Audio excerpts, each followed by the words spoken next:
let's go to closing number 2. Closing number 2. Oh, going backwards. Going backwards. All right. But this was an assumption, so the next one's not an assumption. No, this is an assumption too. We're going to do several assumptions here.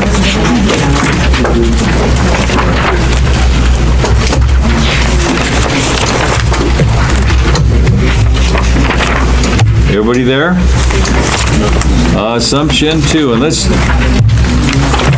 go to the 4th paragraph. On February 2nd, everybody there? Closing number 2. Pull out the blank one that's right after it. Pull out the blank one.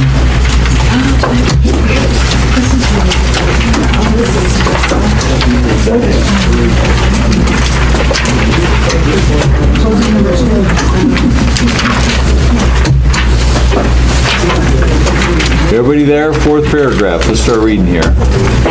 On February 2nd,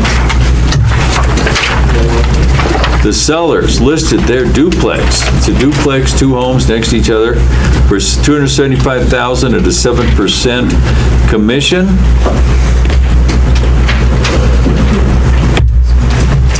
On March 5th, they accepted an offer of $269,000 with a reduced commission of 5% and a $5,000 earnest money deposit payable to the broker. The property is scheduled to close on April 4th.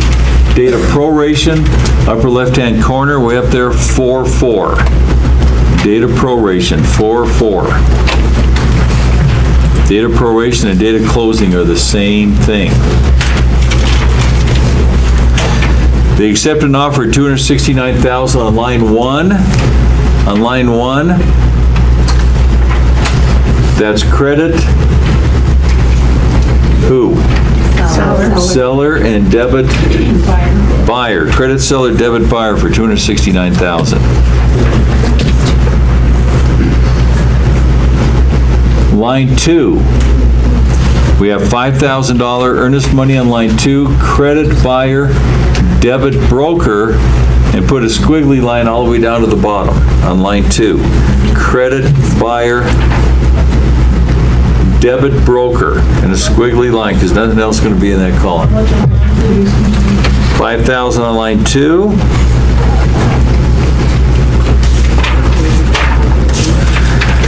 We also have a 5% commission. 5% of $269,000 goes on line 37. $13,450. $13,450 is what Hardy says. Anybody else? Is that right? Get your own. Don't ever trust anybody. Trust you. Where is it at? Rubbish for you. Oh, yeah. I forget what it's called.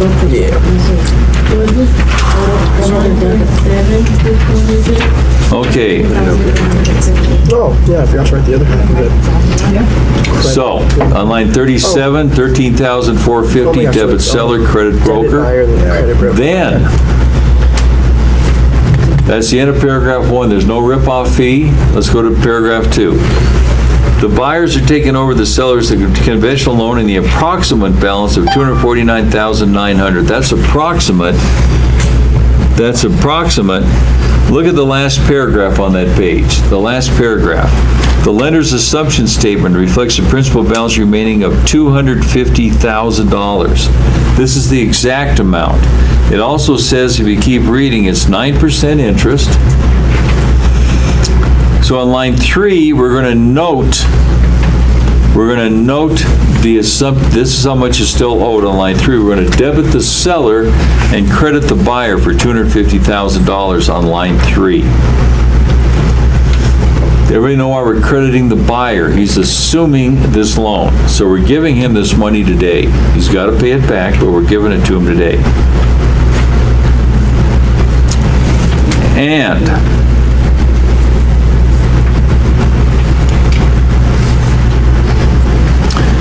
this $250,000, let's go ahead and charge the seller for the daisies in the house. Let's get that out of the way right now.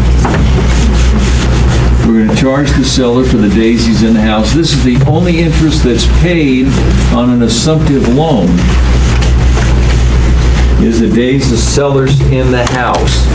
So what we're going to do is take $250,000 times 9%.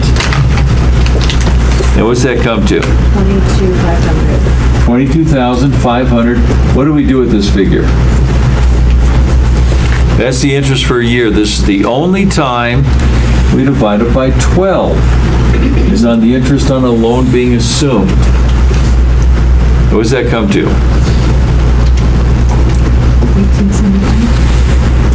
1875. Everybody happy with that? 1875? Let's build our timeline. Let's build our timeline. We're closing on 4/4, 4/1, 4/30, and 1875. And we're charging the seller for the days he's in here. We're going to be on this side. What are we going to do with this figure we get? We're going to debit who? The seller. Let's do our timeline. We have 30, 1875, and 1875, 1 from 4, 3 days. 3 times 1875 divided by 30. 187. 187.50. 187.50. Everybody get that? That's going to go on line 6. What are we going to do with that figure? We're going to do what? We knew before we started. Debit seller, credit buyer on line 6 for 187.50.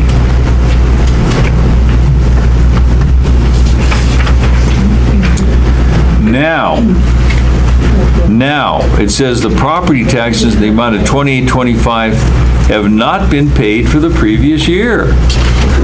Because it's April 4th, obviously they're going to make the full payment on the last day of April, right? So they haven't made it yet. A question's coming at you on one of the 320 question quizzes. It's going to say, if last year's taxes have not been paid, what do we do? What we do is we approach the lender. Who's holding last year's taxes? The bank is. Remember, the buyer's been paying in every month. That's correct. And so the bank has these taxes. So we ask the bank how they want to disperse it. If taxes for last year have not been paid, we ask the bank how they want to have it dispersed. Hopefully you'll remember that when you see that question. In this case, the bank said, oh, we'll be good guys. We'll give it to the buyer so we can make a few weeks' interest on it. So that's what they're going to do. They're going to take this 2825 on line 17. They're going to debit the seller and credit the buyer for $2,825.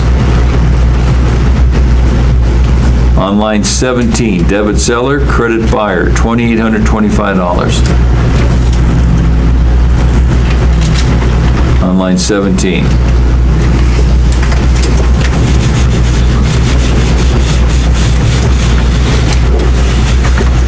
Now we're going to prorate it. We're going to prorate these taxes for the time the seller's been in the house for this year. And the taxes are $2,825. That goes above here, $2,825.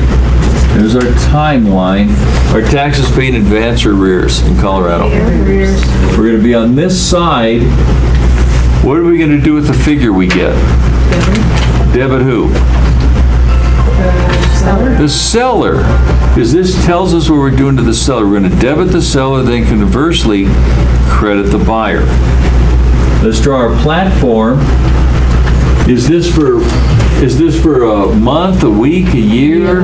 That's a full year. So 365 days, 365, 2825. Now we're going to count the days from January 1st to April 4th. How many days in January? February, 28, March, April, 30. 3. Oh, So now 3. What's that come to? 93. There's our formula. 93 times 2825 divided by 365. What'd you get? 719.79. Let's round it to 71980. 71980. Round it up to that. 71980. And that goes on line, actually goes on line 18. So that's David the seller and credit the buyer. Very good. We knew that before we started. We're going to debit the seller, credit the buyer on line 18. That's prorating this year's taxes.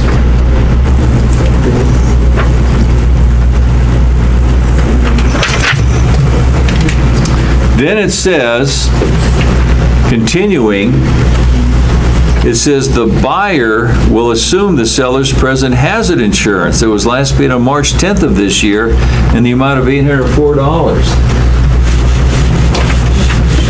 So he's going to be taking over this insurance.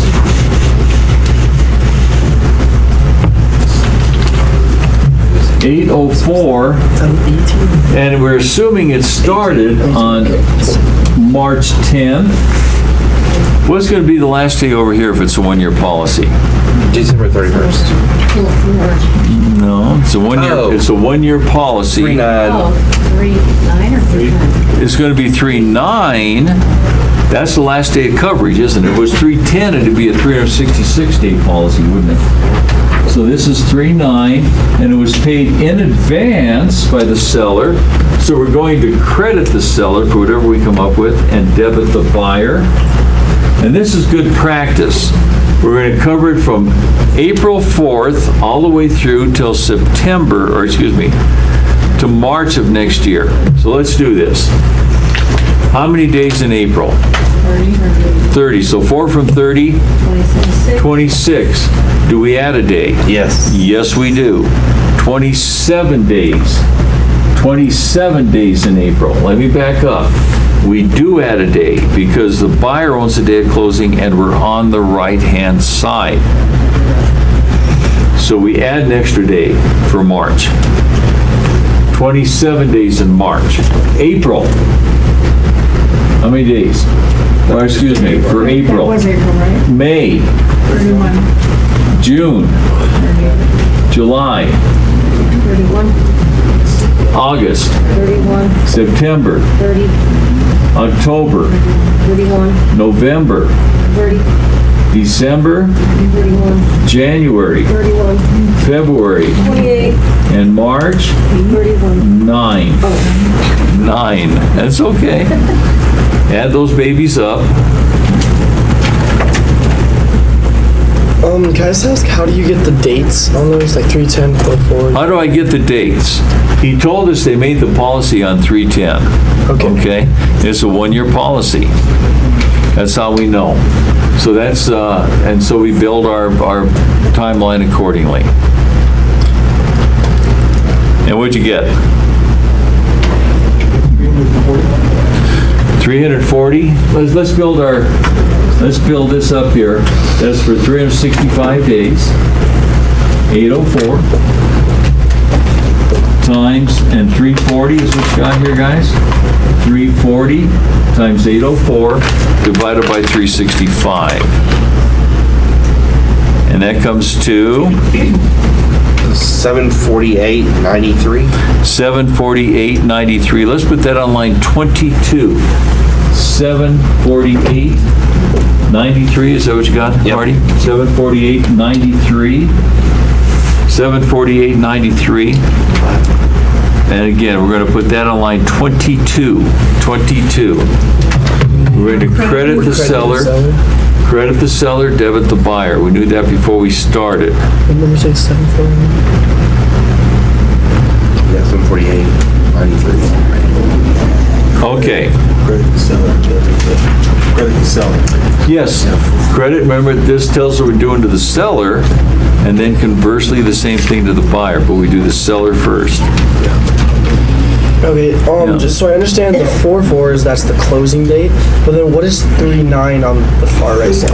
It's a one-year policy. Okay. That started on March 10th of last year. Oh. It ends on 3/9 of this year, Okay. okay? So the seller paid a year in advance, Yes, and so the buyer is going to pay the seller back for the portion that he's going to use.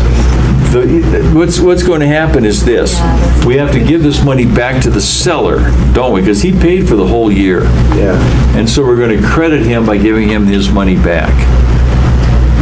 Less the Fro- portion that he was in the. Less this, yeah, he's responsible for this, but we're going to give that back to him.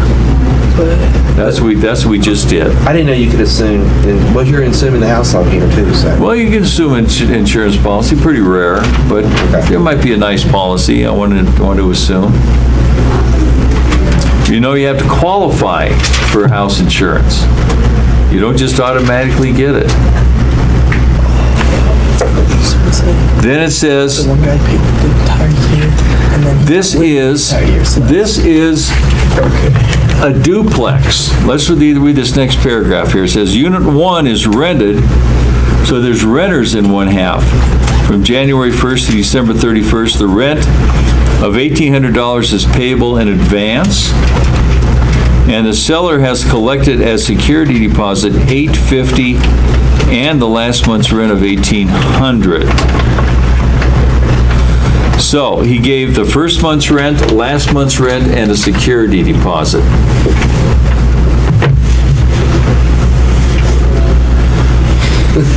You're right. He's for this proration thing works on everything. They, you guys will be experts at these prorations. I know you don't believe me. You guys will be experts at these, okay? Now, I think I'm gonna write an app for the phone.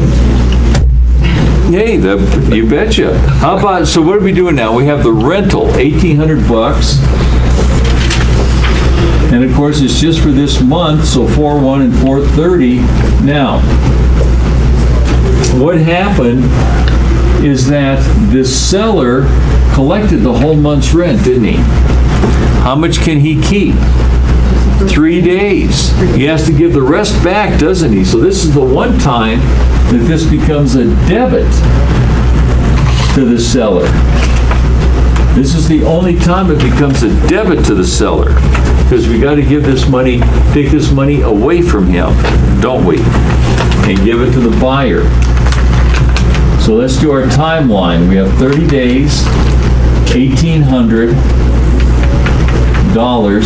4 from 30 is 26. Do we add a day? Yes. Yes, we do. 27 times 1,800 divided by 30. What's that come to? Almost 1,800. I wouldn't. 1,560.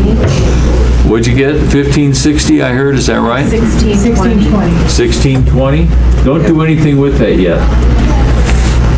Don't do anything with that yet, because, continuing, it says, the sellers have occupied unit number 2 and have agreed to rent this unit on a month-to-month basis at $1,750 per month. So the sellers are going to stay there.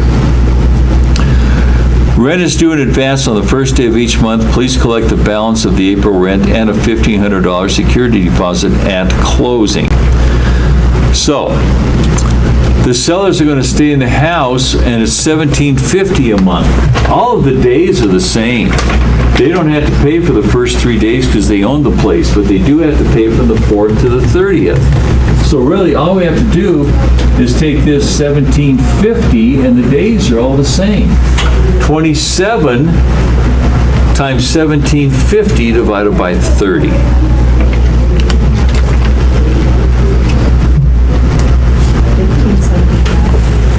I heard 1,575. What do you think? Everybody happy with that? So let's add that up. What's that come to?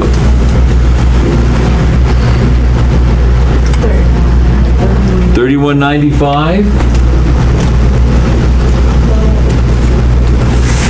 And let's put that on line 33. Line 33.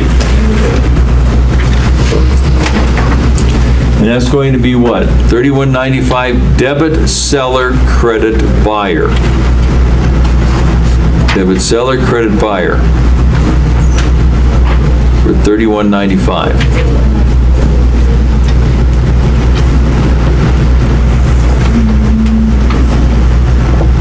Okay. Now we have the deposits here. We have a deposit, security deposit for $850. The last month's rent, $1,800, and then another $1,500 for a deposit.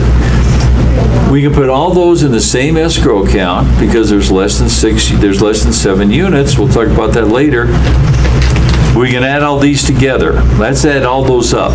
The $850 plus $1,800 plus $1,500. 4,100. 4,100. 4,150. Is that right? $4,150. Everybody see how we got that? Well, who does this money belong to? It belongs to the tenants. Very good, very good. The tenants. But there's no column for tenants, so we're going to give it to the buyer. And as these leases come to an end, then they're going to be given to the tenants. So, on line 34, let's put down that 4,150 debit seller, credit buyer. Again, that's on line 34, 4,150.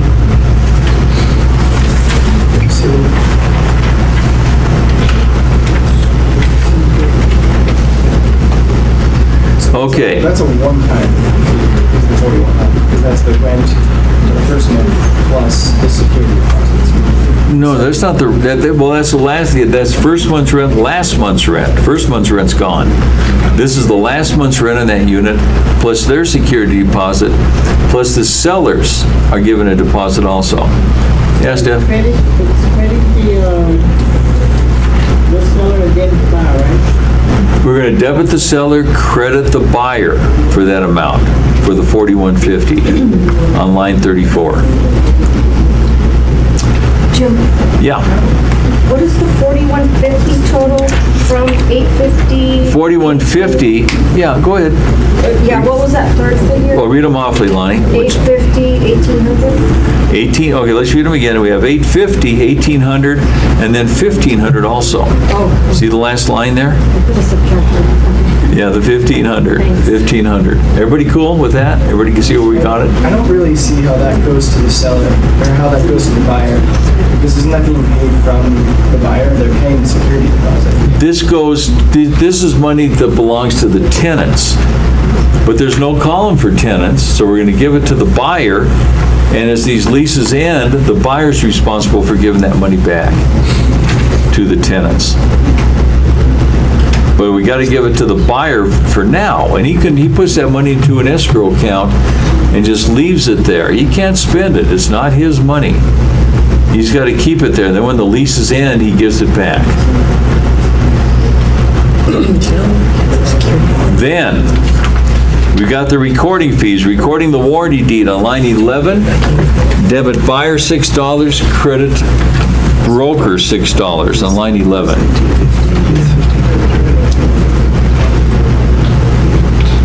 Line 11, debit buyer, credit broker $6. You guys okay? Yeah, there we go. Okay. It was first and last month's rent, so it's first and last month's rent. That's- And then we have the documentary fee. How'd they come up with this figure? It's, I moved the decimal 4 places. Decimal point, that's one way. But what is the fee though? It's what, 1/10,000 of the sales price, or 1 penny for every $100. Any questions about this documentary fee? What's the purpose of the documentary fee? Proper tax assessment. What's the document? TD 1000. What's the purpose of a TD 1000? There you go. Well, I just answered at least one, possibly 3 questions on the state exam, right there. Bam, bam, bam. On line 15, the documentary fee, debit buyer, credit broker, $26.90. The tax certificate on line 16, $20. Tax certificate, debit buyer, credit broker for $20 on line 16.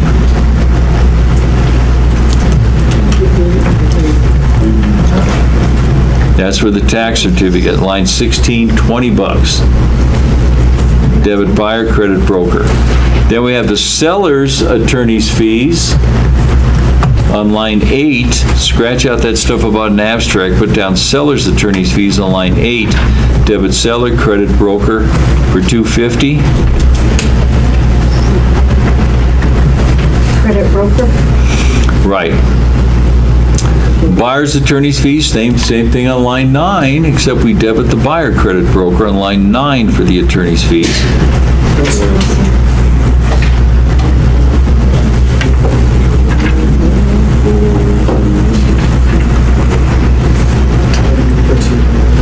And then we have the seller's title insurance, $550 on line 7. Line 7, we just debit seller credit broker for $550 on line 7. And that's for the seller's title insurance. What was for the buyer's attorney fees? The buyer's on line 8, Do you remember the number? right there, $200. Also number 7.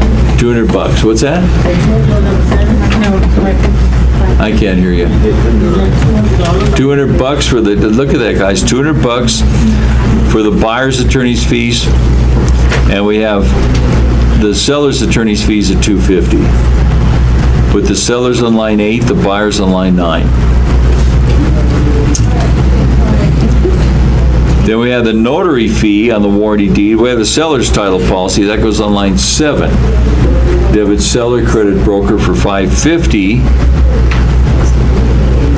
Then, we have the notary fee. Only the grantor signs the deed. The grantee, the receiver, does not sign the deed, they merely receive it. Yeah, Chris? Line 7, that's gonna be $550 for credit on the broker. Yes, that's gonna be debit, like, that's the title policy, guys. This is what the seller is paying to ensure that this title is marketable. So we're gonna debit the seller, credit the broker. That title lady has a check sitting there in an envelope that's gonna go out to that title company for $550. And what was the one right after that? I was looking back at a different one. The one is the notary fee, signing the deed, and that goes on line 10. Scratch out that deal on line 10, or just put down notary. Just put down notary on line 10, and that's a debit to the seller. He pays for his own notary. Debit seller, credit broker, $4 for the notary. What's another word for a notary? Acknowledgement. Acknowledgement and notary are the same thing, guys. Acknowledgement and notary. We'll talk about that several times before you're done. Let's keep going. The lender's assumption statement reflects the principal balance. We got that taken care of. It says, after collection of the April payment. We didn't make April's payment. And this is pretty common, guys. If you're closing the first week of the month, a lot of times the lender's going to say, oh, don't make your payment this month. We'll just even it up at the closing in 4 days, whatever. And so it's going to happen, we have to make this payment of $2,319. Who are we going to charge this to? We're gonna prorate it, aren't we?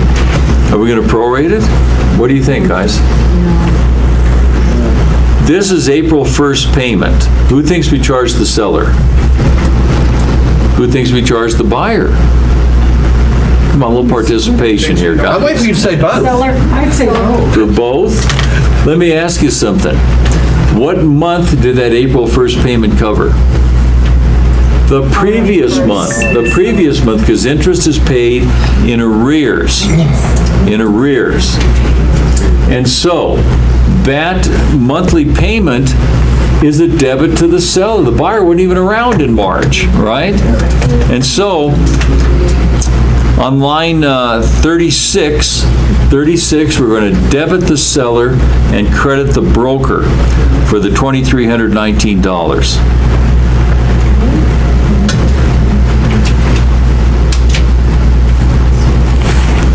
Everybody got that on line 36? We debit seller, credit broker. How much?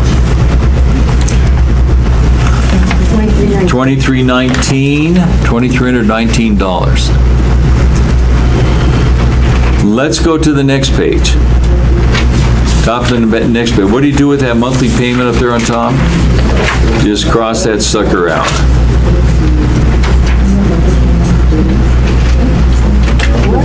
Which number? Top of the page, top of the next page, on top page 140, just scratch out that monthly payment up there. Then we have the tax reserves. Who's this belong to? The seller. The seller. So on line 19, we're going to credit the seller and debit the buyer for $32.45. Credit seller, debit buyer, line 19.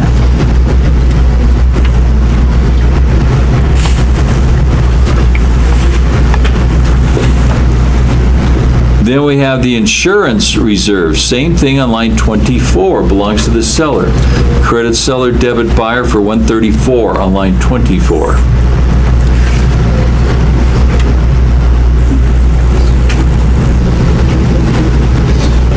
Then it says, please collect and remit a loan assumption fee in the amount of $200. Let's put that on line 35. This is what the lender's charging to make this thing happen. On line 35, debit buyer, credit broker, $200 on line 35.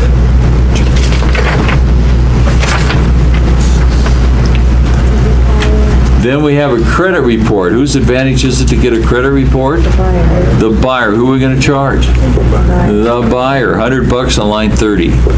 Debit buyer, credit broker for $100.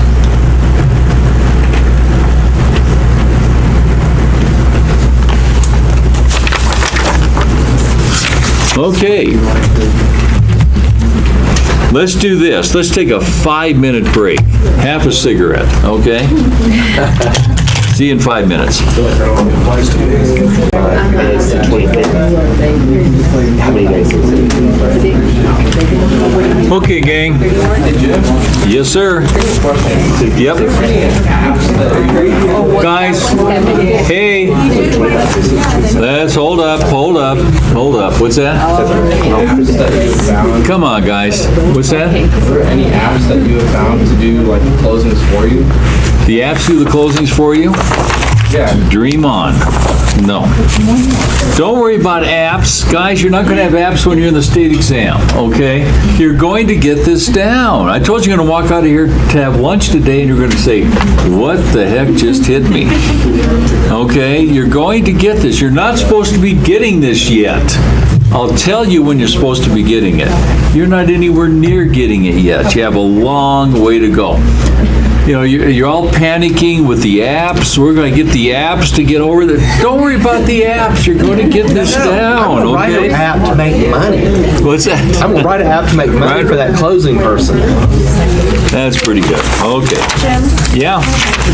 the title company, they're the ones that provide you with this breakdown of the closing, correct? The question was, the title company is the one who shows up with this closing statement. Excuse me, yes. Now, I have one more quick question. Uh-huh. When I recently sold my condo, my realtor provided me with a sheet similar to this, not as detailed, but like kind of a small breakdown of all the fees that were going to be involved. Now, you have an office person who does that. Does that every agency have an office person? No, you're not going to get that from a broker. You're not going to get this from a broker, guys. You get this from your lender. And everybody has to have it 3 days before closing. And what is that called? You go to your lender, and within 3 days, they must give you a GFE, what's that stand for?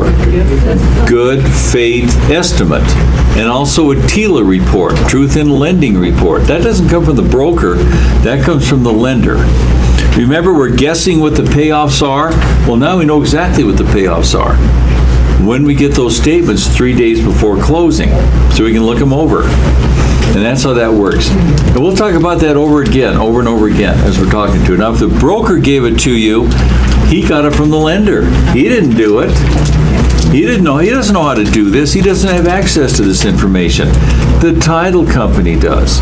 And they're the ones who are going to do this for you, okay? The only thing we do as a broker is when the buyer makes an offer, there's dollars there, right? When That was one of the contracts we did, buy-sell. it said what now? The what now? In the buy-sell contract. It says what? Well, it didn't say anything. But that's what we help them, that's what we fill out as the broker. Yeah, what we do, guys, we fill out the buy and sell contract, the purchase contract. Next week, we're going to go over that, well, 2 weeks from now, we're going to go over that contract virtually line by line, 17 pages. One of the most boring days, no, I'm kidding. There we go. But we're going to get over that contract, and you're going to understand that contract a lot better than you do now. You're still not going to know it 100%, but you're going to be at least introduced to it. You're going to be fine for what you need to know coming out of this course for that. And what it should be in that contract. Everything that's on these closing sheets that we're doing, everything that's on these closing sheets comes from the contract. Let's go to closing number 6.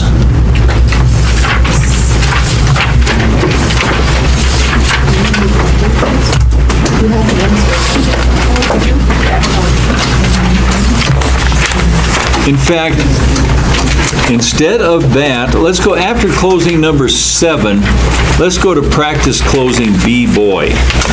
Practice closing B.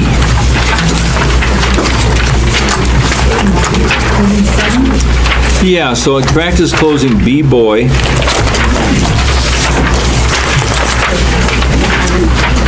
So right after 7, you have practice closing A, then practice closing B.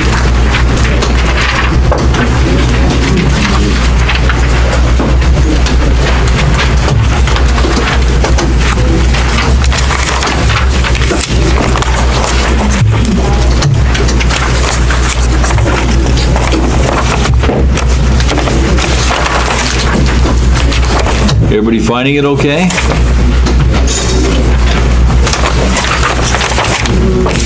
We do have a presenter today. Okay. Now look at the very top of this page, guys, where it says practice closing B. Everybody there? Let's read right below that, where it says practice closing B. Let's read that top paragraph. Using the following information. Everybody following this? That's how I am. Everybody there, guys? Using the following information, prepare the loan assumption settlement worksheet. You may or may not need all the following information to prepare the worksheet. Now listen to this. Charge the seller, there's that word, to the date of closing. To the date of closing. That tells us who owns the day. Who owns the day of closing?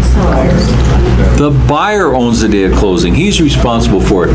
Which side of the timeline do we add a day if it's to the day of closing? The right side. The right side.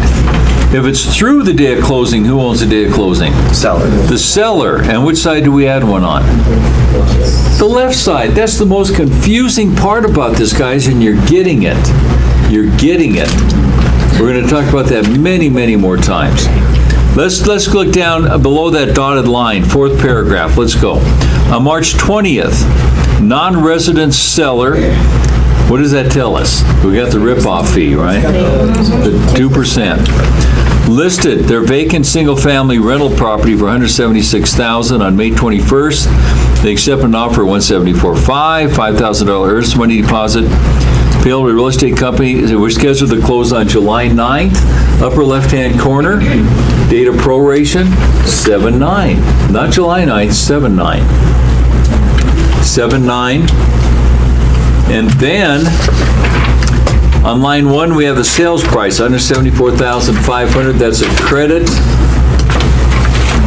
to who?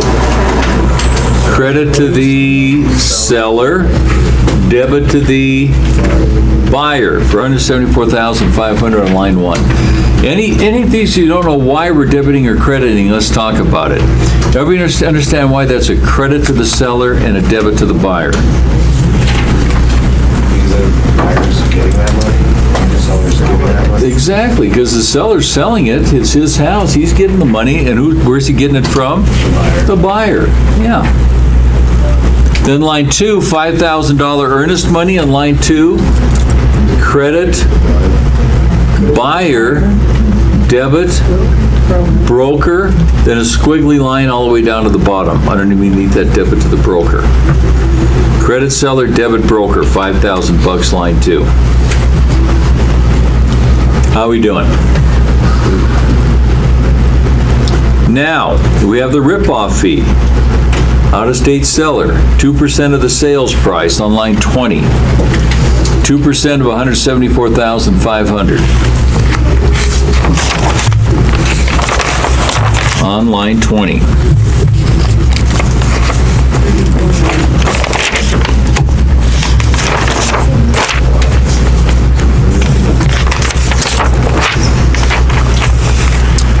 And what's that come to?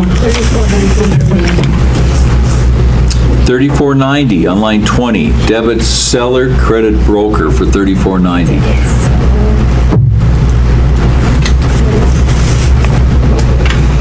Okay, are we done with paragraph 1? I think we are. Let's go to paragraph 2. Buyers are taking over the seller's existing conventional loan and the approximate balance of $128,000. What's the exact amount? 1, 2, 3, 7 lines from the bottom on the right-hand side. 7 from the bottom on the right-hand side. $126,654.52. That goes on line 3. Who do we charge that to? Who owes this money? The buyer. This is how much the seller still owes on his house, isn't it? Right? Yes. So what are we going to do with this figure? We're going to debit the seller. Everybody see why? He owes this amount, right? Debit the seller, credit the buyer, because the buyer's assuming this loan.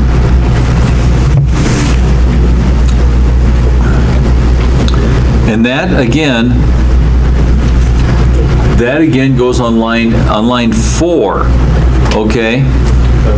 Line 3, I'm sorry for that. You said line 3. The next one, what's that? You said line 3. So It's line 3. It's going to be line 3. I was a step ahead here.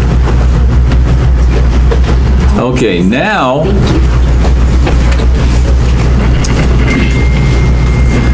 let's go ahead and charge the seller for the daisies in the house. Let's build our timeline. It's what? We're closing on 7/9.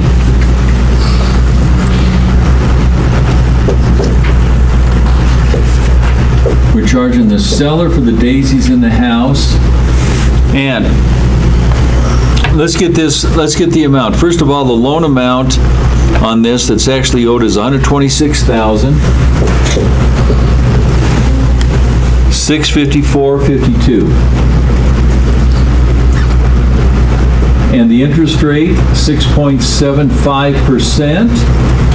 So we take that times the interest rate to get the interest for a year. What's that come to?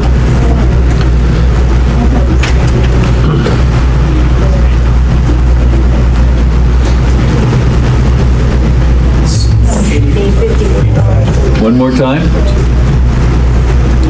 85.49. 85.49.18, is that right? I'm trusting you guys. Yeah. Is that cool? And what do we do with, it's not cool? What'd you get? That's good. 85.49.18? I believe that is correct. divide that by. We're going to divide this by 12. This is the only time we ever divide by 12, guys. And if you make this mistake and divide any of the number by 12, you're going to be off about $2 or $3. That answer is going to be on the state exam. Remember the second rule? Don't let don't let them win, guys. Don't let them win. Smile. Jim, Yeah. clarify, where's that 126,654? That's how much is still owed on it. Okay. You see that, Austin, on the 7th line from the bottom down there? That's what we put on line 3. Oh, okay. That's what this whole closing is about, to get the buyer to assume this loan, right? So we divide that by 12, how much do we get? 7/12/43. 7/12/43? Everybody happy with that? Yeah. I'm trusting you now. Okay. Interest is always paid in arrears. So we're on this side. Let's do our timeline. 31, because that's just the interest for a month, isn't it? 7/12/43.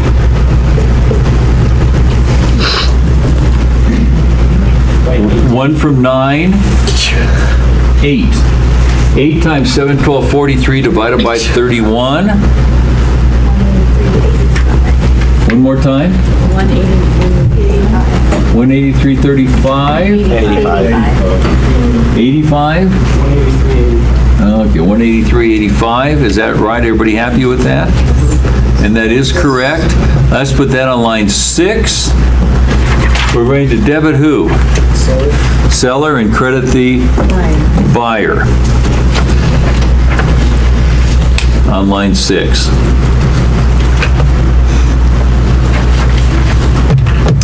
Now, second paragraph up there talks about the seller on the far right side have agreed to carry back $12,000 at 10% interest for 5 years. Do we care if it's 5 years or 50 years? We don't care. What do we care about? The interest from today till the end of the month. That's all we care about. We don't care if it's 5 years, we don't care. This is the only time interest is paid in advance. Every other time, interest is always paid in arrears.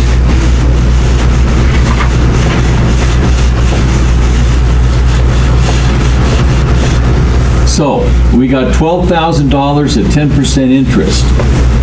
How much interest is that per year? 1,200 bucks, right? 1,200? Which side we going to be on? Buyer. What credit side? Let's talk about this. Remember, what is this called? Prepaid interest. It's prepaid, so what side is it going to be on? Oh, advance. Advance by its own definition. It's prepaid interest from today to the end of the month. So we're going to be on this side. What are we going to do with the figure we get?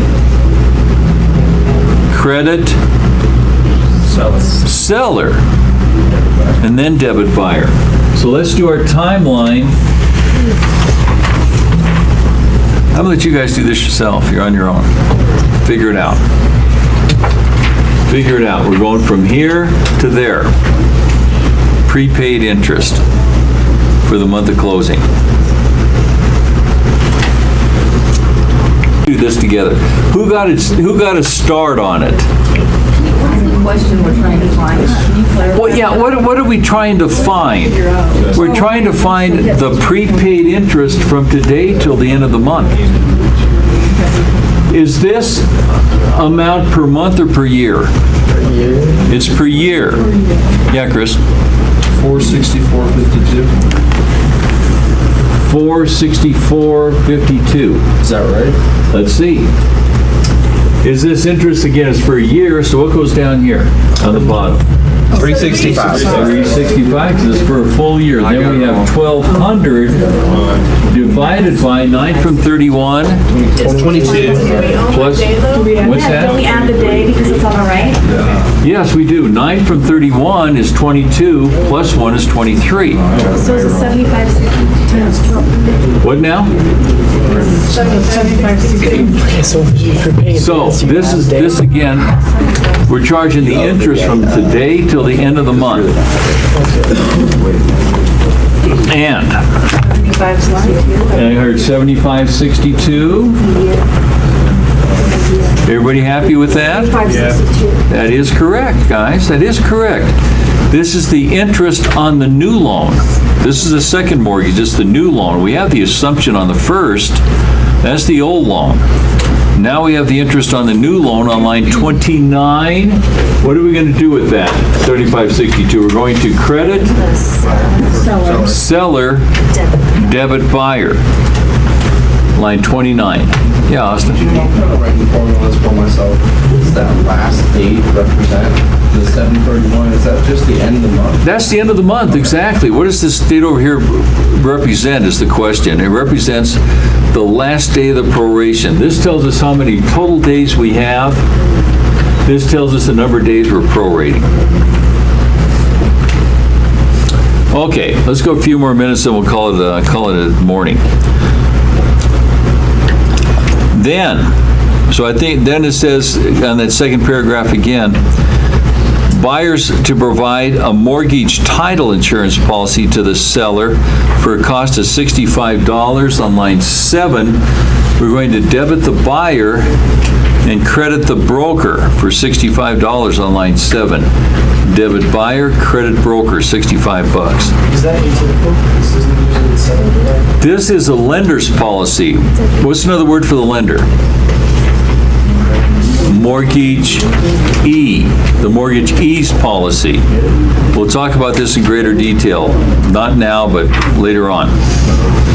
This is what the lender is charging for the buyer for this policy, $65 debit buyer, $65 on line 7, debit buyer, credit broker, $65. The credit report fee is $90 on line 30.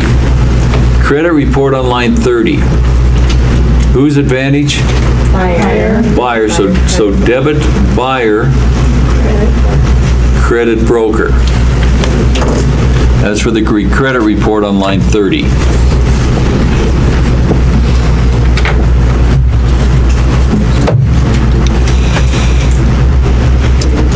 Okay, everybody, let's break for lunch, guys. I'll see you in about an hour. I went to the movie theater when his first movie was released, Conan. The Barbarian. Oh my God. I've heard of Okay, that. gang, I've never let's get seen rocking that. here. Let's go to the career on page 175, practice closing B-boy. And let's go to where we left off at.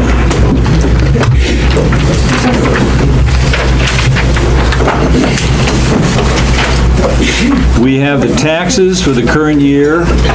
Taxes for the current year are to be prorated based on the amount that was paid in the previous year. So taxes for the previous year were paid. They were paid for last year. Now we're going to prorate them for this year. Start drawing your timeline, because you guys are going to be doing this one on your own.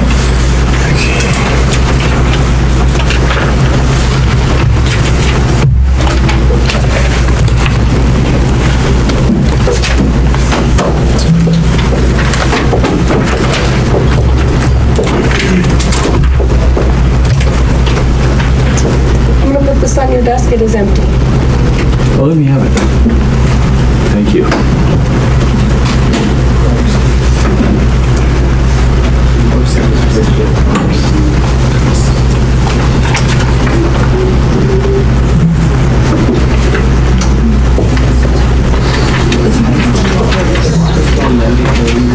Okay, there's your timeline.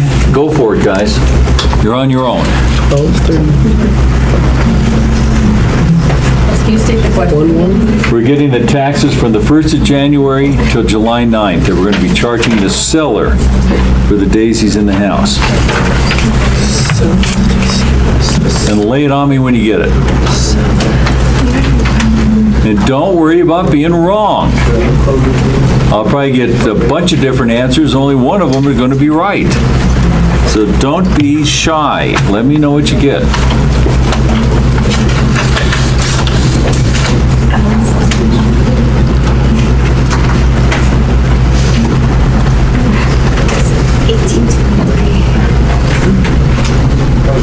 It's 1823.56 of the taxes, of course. Build your platform. Build your platform first. I'll help you there. 360.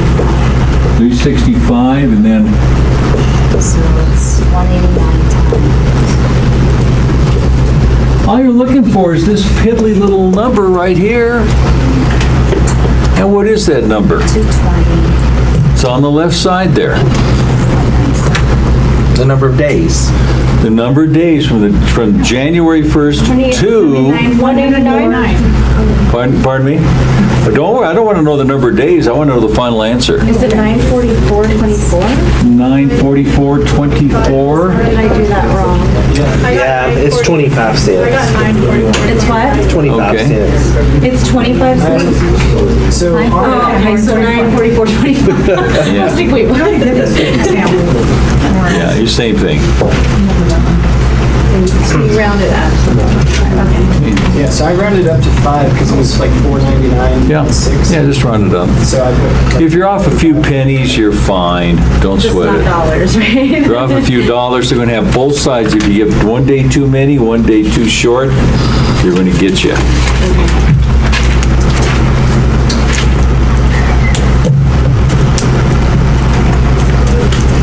Who else? Don't trust this, get your own.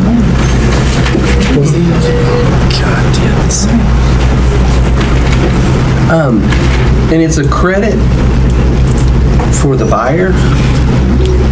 It's, well, first of all, it's a debit to the seller is our first concern, and then consequently, a credit to the buyer for the same amount. But isn't he gonna go in his, oh, okay. This goes, the buyer gets this, so that next year, when his taxes come due, he's got it paid. But he's technically not gonna get it, technically. Sure he is. Sure he is. It's gonna be in his escrow account. It's gonna be sitting there waiting for him. So when January 1st comes, they'll be able to pay it. Did you hear what Hardy and I are talking about here, guys? This money does go to the buyer, and it goes into an escrow account, so that when the taxes come due next year, the taxes are there for the seller's share. And who owns the closing? Who owns the day of closing? It's to the day of closing. What does that mean? who's the buyer? Means the buyer owns the day of closing. What else does it mean? Which day do you add a day on? Which side do you add a day on? On the right side. Right side. Right side when it's 2. So it just stays 6. So this, So how many days you get here? 8. How many? 189. 189, and that is correct. no. And so is this. And so is this on line 18. We're going to debit the seller and credit the buyer. Who got this? Okay, since you're showing off, let's change it again. Let's change it, guys. And that, of course, goes on line 18, the 944.25 debit seller credit buyer. Let's change it. Let's make it, we'll keep it as, taxes, some states, taxes are paid in advance. We'll keep it in arrears. Taxes are in arrears. But it's through the day of closing, and it's a banker's year. Bankers here. Go for it. Arrears through bankers. Go for it. 366? Arrears through and bankers year. Wait, you got 360 days, right? 360 days. yeah, so it's 30 days a week.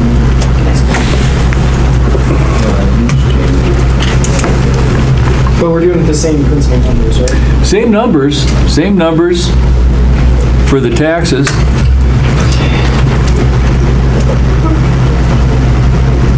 Same numbers.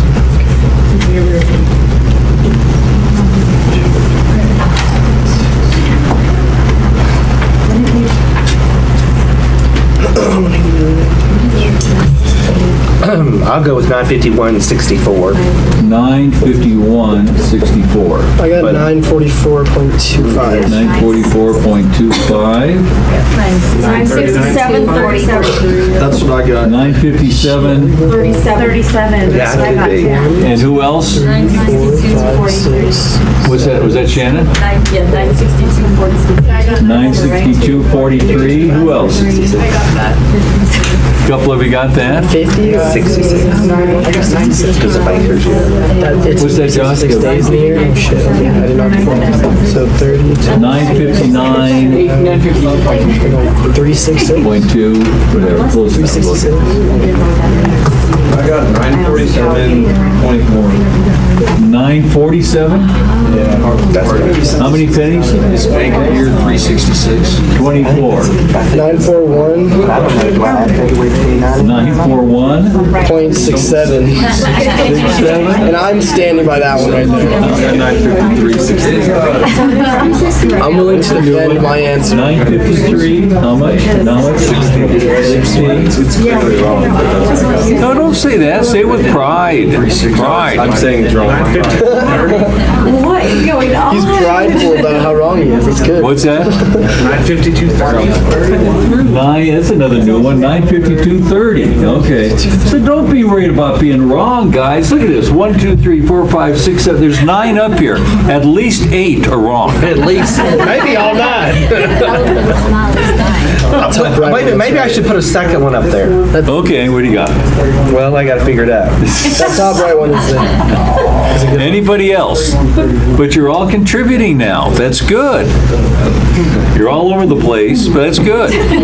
Well, let's do it. Let's build our platform here. I'll do it over here. So we're going to build our platform. What goes down here? 360? 360. I like it. Remember, 360, and then 1823, 56.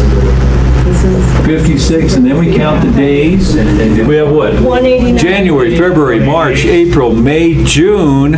6 times 30 is 180. Oh, okay. 180, and then plus 9. 1 from 9 is what? 8. Do we add a day? We do have bakeries. Yes, we do. Yeah. Yes, we do, because it's through the day of closing, and we're on the left-hand side, guys. So we do add a day. So it's 180 plus 9. Wait, do we? So what do you mean we're on the left side? What's that? When you say we're on the left side, like, We're on the left side. What's going on? I'm going out with Jen and I might go over to the doctor. Please do. My neck's hurting. Give me a call. She got clobbered, I'll tell you. All right, so why is it the same number of days if we're supposed to add? It's just an accident, total accident. Let's do it again. We got 6 days, we got 6 months, 6 times 30 is 180. yeah. Bankers is easier, guys, it's easier. And then we have 9 days in July. 1 from 9 is 8, plus 1 is 9. Just a real coincidence, we have the same amount of days. But it's not going to be the same answer because we've divided by 360 instead of 365. Are any of these right? Yes. 366. Which one, this one here? That one there, who got that one? Really? Few of you got it, okay, guys. So is it bankers here? It's, I'm noticing that you said you can round up. Of course bankers should. That gives you a mark. Listen, if you're rounding off a penny, that's one thing. Because it was literally like 4.99. So Yeah, round it off a penny or 2 or whatever, round it down a little bit. Don't be rounding off your dollars from $8 to $10 or something. right, but then it gives me, the thing is, if I round it up to 5, that's how I got 958.20, and that's almost $1 difference. I'm gonna get destroyed for that. You won't. On the state exam, they're not that close. If you're off a couple bucks either way, you're going to be fine, unless it's so tight that being off a day is only $2, and that can happen too. You guys will be so exact on these, you'll be nailing them, okay? I know you think I'm a BS and you know what, but no, you will be. You will love these prorations. You don't have a choice. You're going to love these things. They're your friends. Let's keep going. The sellers agreed to a 6.5% real estate commission. 6.5% real estate commission. 6.5% of 174,500. What's that come to? 11,342.50. 11,342.50 on line 37. Debit. Who? Seller, credit, broker. Debit, seller, credit, broker. 11,342.50. The new homeowner's insurance premium. $725 on line 23. Line 23, debit buyer, credit broker. Line 23 for $725. Now, we have the recording fees. We have buyer's attorney's fees on line 8. Scratch out that abstract. Let's debit the buyer and credit the broker for $250. Buyer's attorney's fees, line 8. Then do the same thing with line 9 for seller's attorney's fees. Debit seller, credit broker.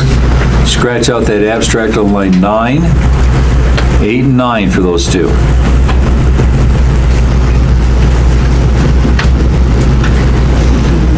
We're going to record the deed on line 11, $6. $6 debit buyer, credit broker, $6 on line 11. We're recording the deed.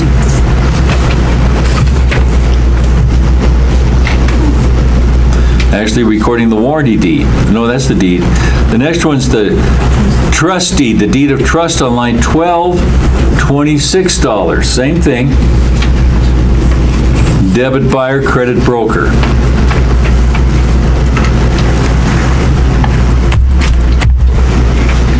Well, what the heck? Aren't they being a little bit redundant here? They have a deed, and aren't they the same thing, the deed and the warranty deed? Isn't that just another name for a deed? Help me out. What, is there a difference between a deed and a warranty deed? Yes. Because you wouldn't be asking if there I wasn't. mean, there is a difference, but okay, let's talk about the difference. A deed is an instrument of transfer. That's how I transfer my property to use with the deed. You receive the deed. You don't sign for the deed at all, but you sign for a deed of trust. We're a deed of trust state. In other states are called mortgages. In Colorado, we're a deed of trust state. And you sign for the deed of trust. The deed of trust is the property. It's the security for the debt. The debt is the money. The money is the promissory note. The promissory note is the money. The deed is the property itself. The deed of trust is the security for the debt. It's called a promissory note. That's the evidence of the debt. Promissory note. We'll talk about this many more times. Then we have the documentary fee, good old documentary fee. Line 15, debit buyer, credit broker, $17.45. Then the tax certificate, line 16. On line 16, tax certificate, debit buyer, credit broker for the tax certificate. Then, the lender's assumption statement reflects a principal balance. We got all that taken care of. The tax reserves on line 19. What are we going to do with that? Credit seller belongs to the seller. Credit seller, debit buyer on line 19 for $759.80. We have the insurance reserves on line 24. On line 24, insurance reserves, $104.16. What's that? On the insurance reserves, that's a credit seller, debit buyer. We're giving this money back to the seller. He's been paying in on this every month, hasn't he? That's what's left. Again, that's on line 24. 24. Then, the next part we got all taken care of.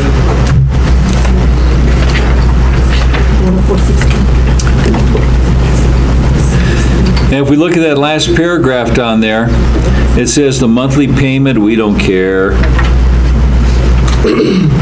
Then it says the July payment was paid.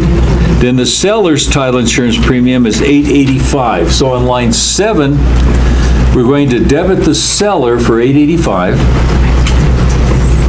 Debit seller 885. Then we already debited the buyer for the 65 for the lender's policy and credited the broker for 65.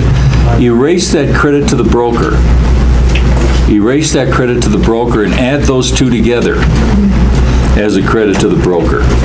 65 plus 885. Add those together. So line 7 looks like this. Debit seller 885, debit buyer 65, credit broker 950. How we doing? Everybody understand what just happened then?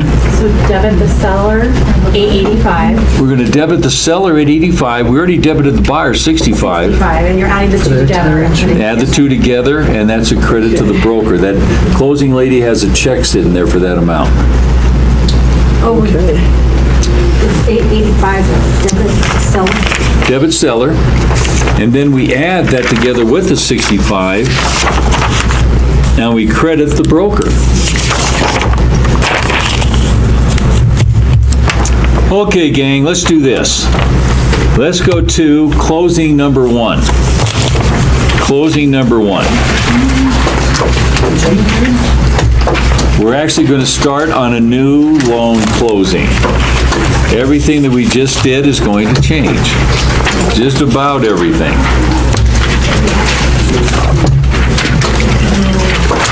Closing number 1.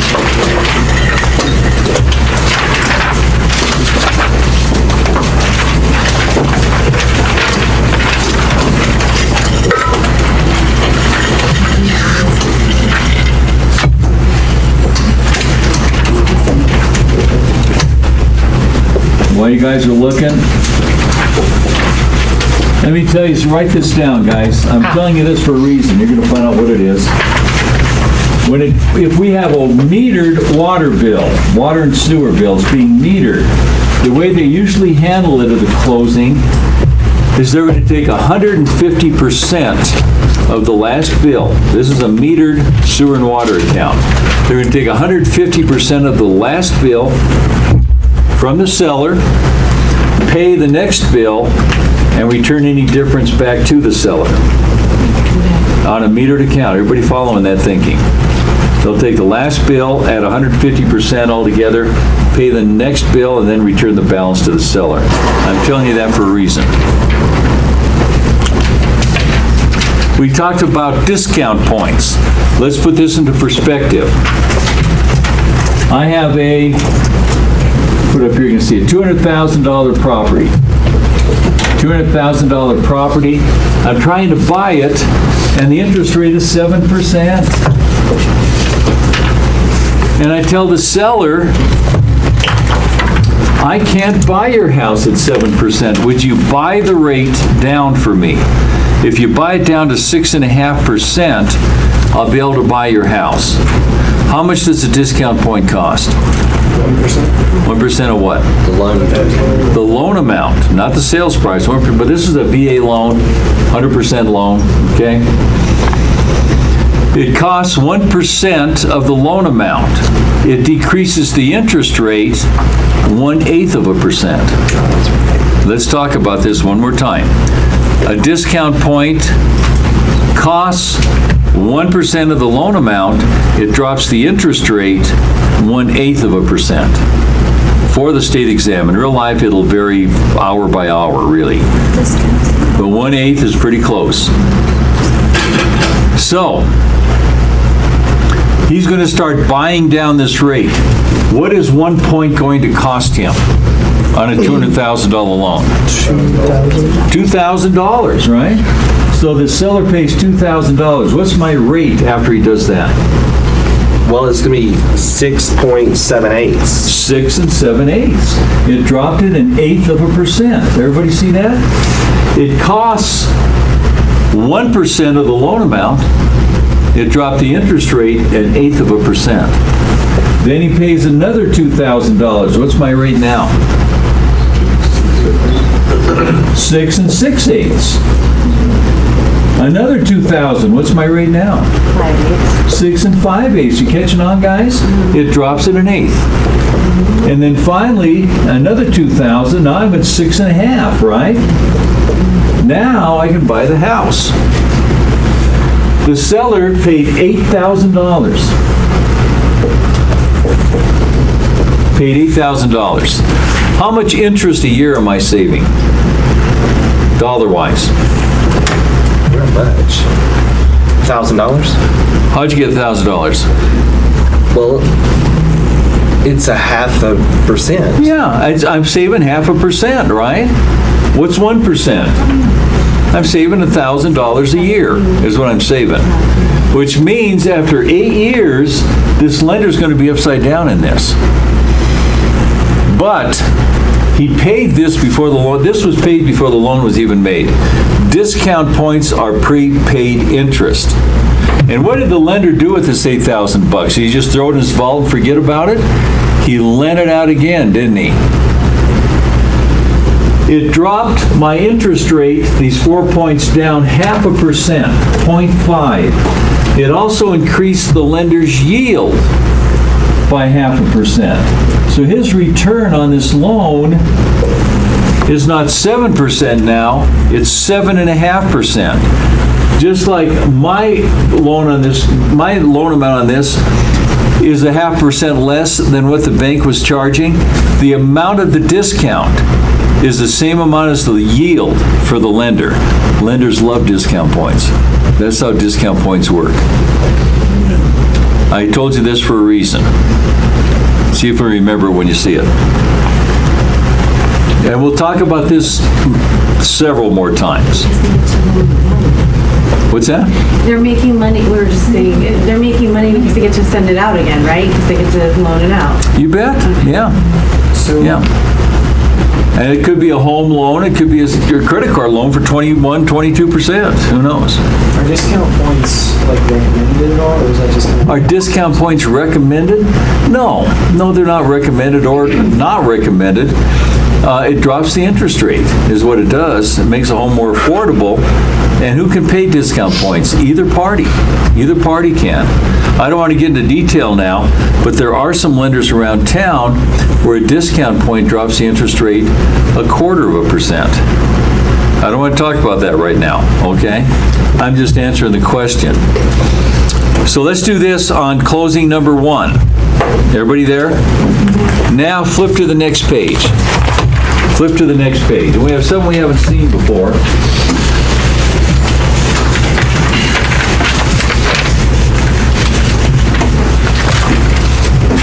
Something we haven't seen before. We have this page here, and we have 200,000 over here, and then we have all this writing and everything, and then 200,000 over here. Everybody see that? Draw a box around that baby, just like that. Draw a box around it. Just like that. Seriously, draw a box around that. The reason I'm having you do that, because what we call this is the box. My God. We get very deep here, okay? And the reason we're separating this out is because in the box, we only have single entries. We don't have double entries. We only have single entries. So let's start with the box. And you always start with the box. Do the box first. And then after we do the box on the previous page, we have our fact sheet, and we're back to double entries again. So let's do this. The new loan, $200,000. That's on line 3. Line 3. Credit buyer. Line 3, credit buyer. Line 3, credit buyer for $200,000. We're giving him this new loan. And now we have all these debits against this. Not only buyer debits, but seller debits too. We have the payoff of the existing loan, $101,500, and that's on line 5. Single entry debit seller on line 5 for the payoff.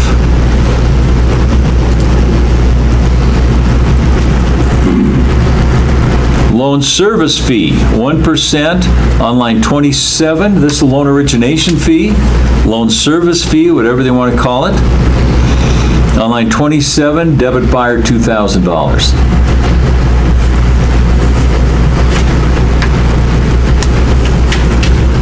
Title exam by the new lender. On line 10, $75. Goes to the buyer. Debit buyer, yeah. Think about this, guys. If you're going to make an entry and you don't know who to debit or not, who to charge it to the buyer. It's his deal, right? You're going to be right 70% of the time. You only have to worry about the other 30. Right? Debit the buyer when in doubt.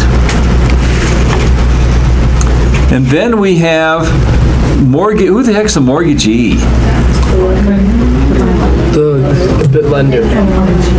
The mortgagee is the lender. Remember this, the mortgagee, the money, okay? The mortgagee. The mortgagee's title insurance is $75 on line 7. Debit buyer, $75. Single entry.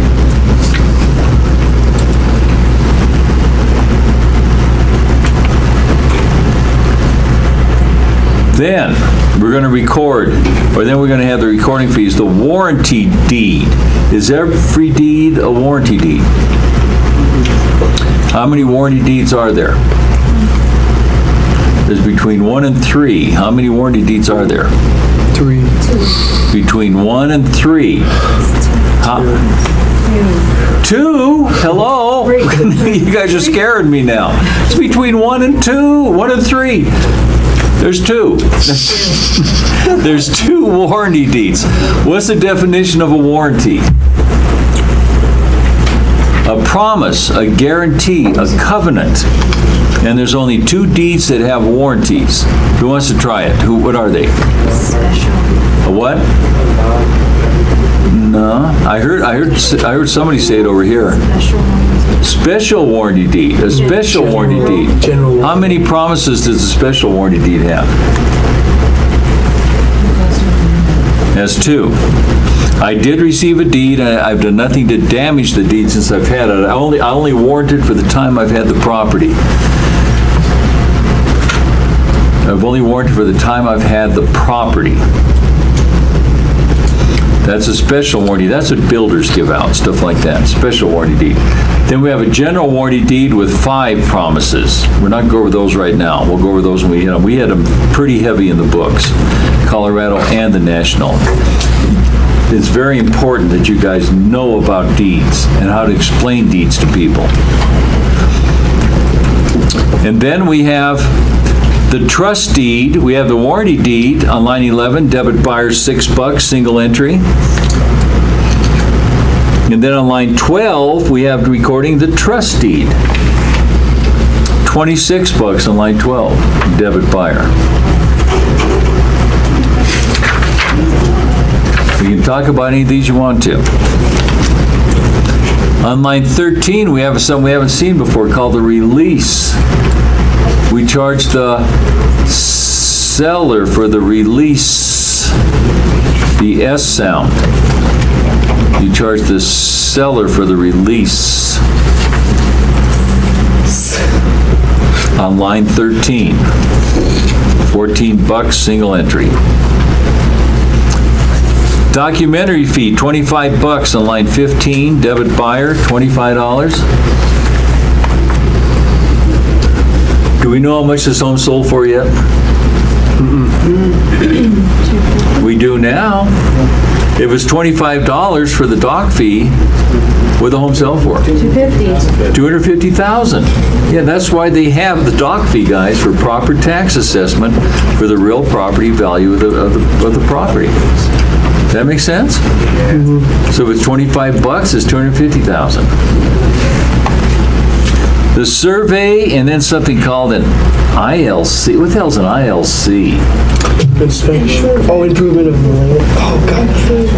Improvement, location, certificate. Improvement of location certificate. One more time. ILC, improvement, location, certificate. It's a certificate showing us the location of the improvements.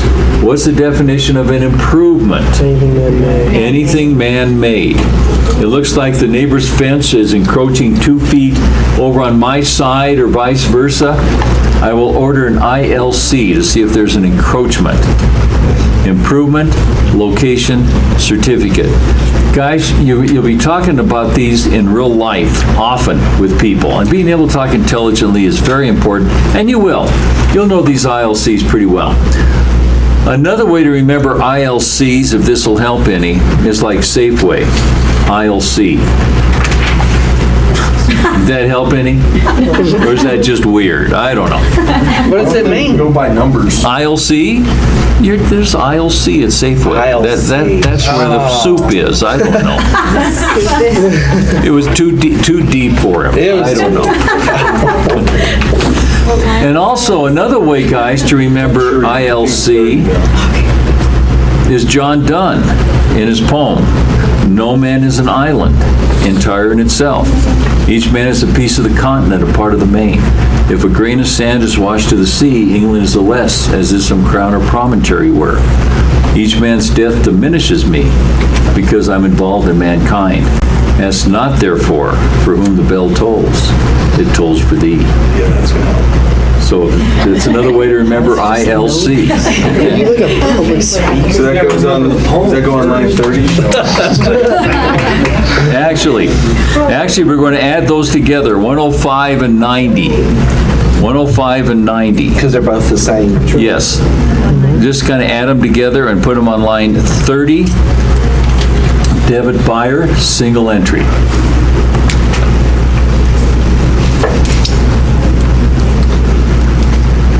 Then we have the tax reserve. Now, this is not what he's been paying in every month.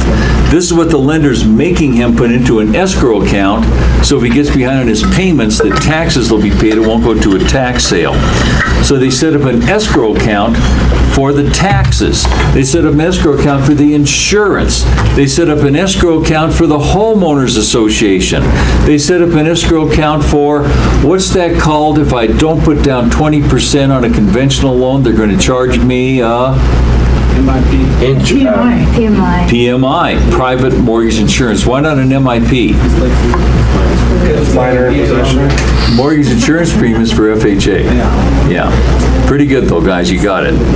We'll talk about that many more times if you don't know what the heck we were just talking about. Then we have the tax reserves. Again, that's 3 months on line 19, 624.99, single entry. Premium for new insurance, they make you pay an entire, what's that? Is that a debit? That's a debit, yes. All these are debits. All these are debits. No, again, no, who's paying this? Broker never has any fees. You're fired. No, the broker never has any fees at a closing. So what line is So, the tax reserve? we have what again? We have we have the tax reserves on line 19. This is what this buyer is paying. 624.99 debit buyer on line 19. Then premium for new insurance, same thing, is going to make him pay a year's worth of insurance on line 23. A whole year's worth, then he pays 1/12 every month besides.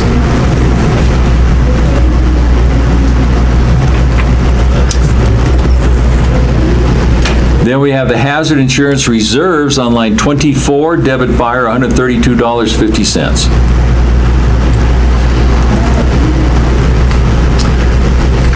Then we have the interest on the new loan. This is the prepaid interest.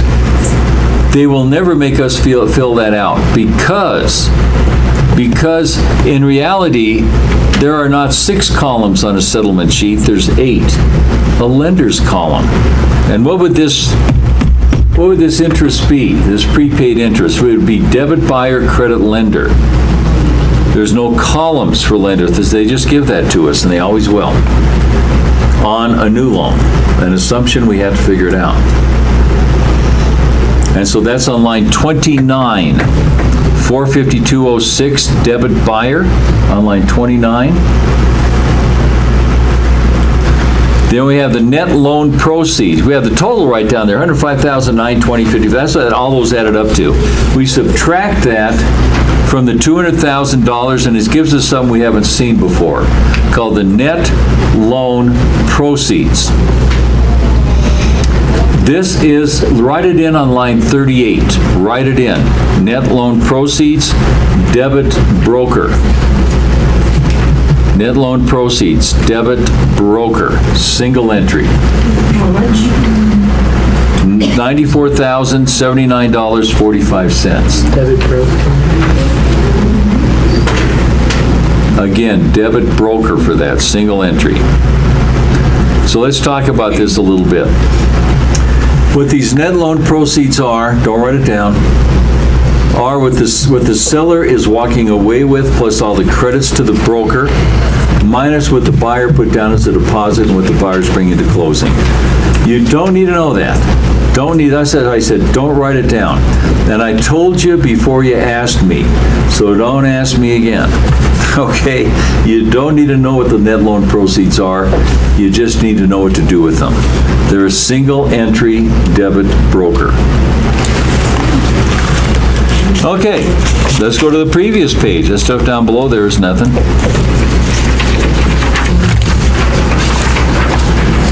On page 134, the fourth paragraph. Fourth paragraph. How we doing, guys? Kind of making a little more sense, maybe? Little by little here?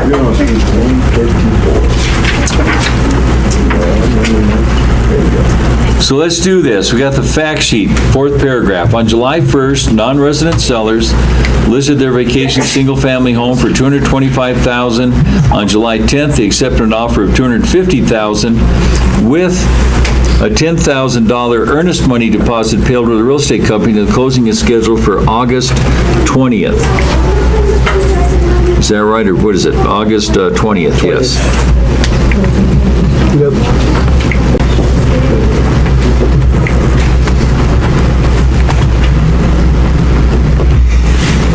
Okay, August 20th. And so, first of all, we have what? We have the sales price. First of all, we have the closing date, 8/20, way upper left-hand corner, date of proration, 8/20, August 20th. Then on line 1, we have the sales price, $250,000. $250,000 on line 1. Credit who? Seller. Debit? Buyer. Buyer. Credit seller, debit buyer on line 1 for $250,000. It's kind of nice. And then you have a $10,000 earnest money deposit payable on line 2. And that's what? That's going to be credit, buyer, debit, broker, and then a squiggly line all the way down to the net loan proceeds. We've got 2 things in that column now, but that's all that'll be on that column. Everybody seeing that? Can you just run? What was that last thing you said? Jim, can we run through that one more? Well, yeah, let's do. We have this $10,000 earnest money deposit on line 2. That's a credit buyer. Oh, yeah. Debit broker. We're going to debit the broker to get it out. It's been in his escrow account, hasn't it? So we're going to debit that broker to get it out of his account and credit the buyer because that's who the money belongs to. So debit the broker, credit buyer on line 2. Put a squiggly line all underneath that broker debit, all the way down to the net loan proceeds. There's 2 entries in that column now.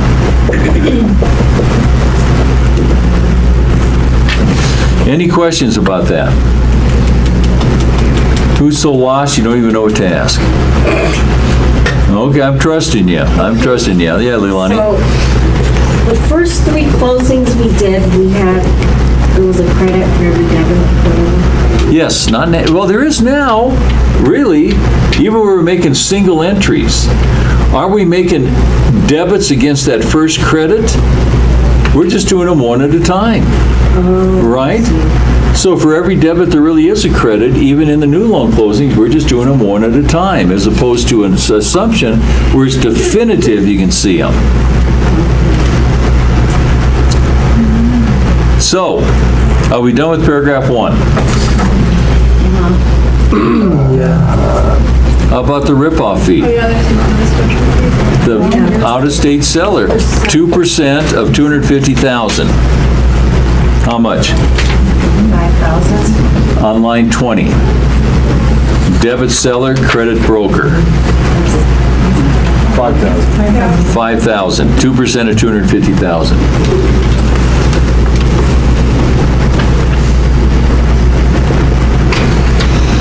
Doing okay? Is the 2% just in Colorado, or is that? Good question. Only Colorado has this. Throughout this course, I must say only Colorado 100 times. Colorado was the first. Colorado is the only, on and on. We're the pioneers of the nation, guys.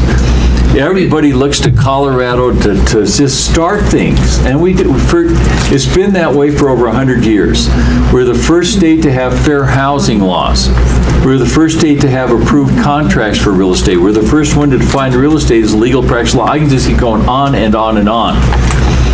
And that's something to be proud of. The marijuana laws, first state to have the marijuana laws like we have them. The nation looks to Colorado for some crazy reason to be the guinea pig for the rest of the nation, or the pioneer, whatever you want to call it. But yeah. So, now the second paragraph. So we got the first part all taken care of with that loan and everything. And then it says the sellers have agreed to carry back $10,000 at 9% for 5 years. There's no payments on the principal with a balloon payment. So on line 4, we're going to debit the seller $10,000 and credit the buyer for $10,000. On line 4 for that $10,000, debit seller, credit buyer. And we can't prorate it because we don't know when the first payment's going to be made. So we just have to leave it alone. We can't prorate the interest. I know that breaks your heart. But we don't have to prorate that interest on that. We just make the loan.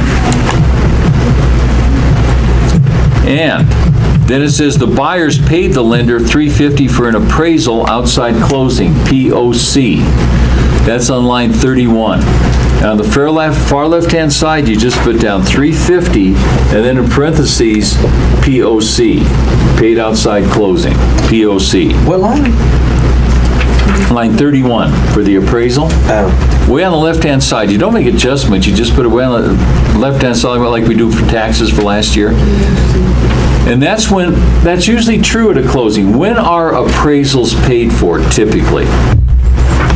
Before the closing. When it's done, when they do the first. No, you pay for your appraisal at time of loan app. You go in and fill out your loan app. What's your loan app called? What are those numbers? A 1003. Don't call your loan app a loan app, guys. It's called a 1003. Not a 1003, but a 1003 is your loan app. An appraisal is a 1004. 1003, 1004. And when you go in for your loan application, you pay for your appraisal. Tell your people $1,000. That's about what they're running now. $10,000 for an appraisal? No, 1,000. I was about 10,000? No. And what they do, they have screwed up appraisals so badly. You have to work for a management company. That management company will take the $1,000 and give the appraiser $160, $200, keep all the rest. That's why appraisers are gone. They're not going to be around in a few more years. The federal government has destroyed that industry. What a shame.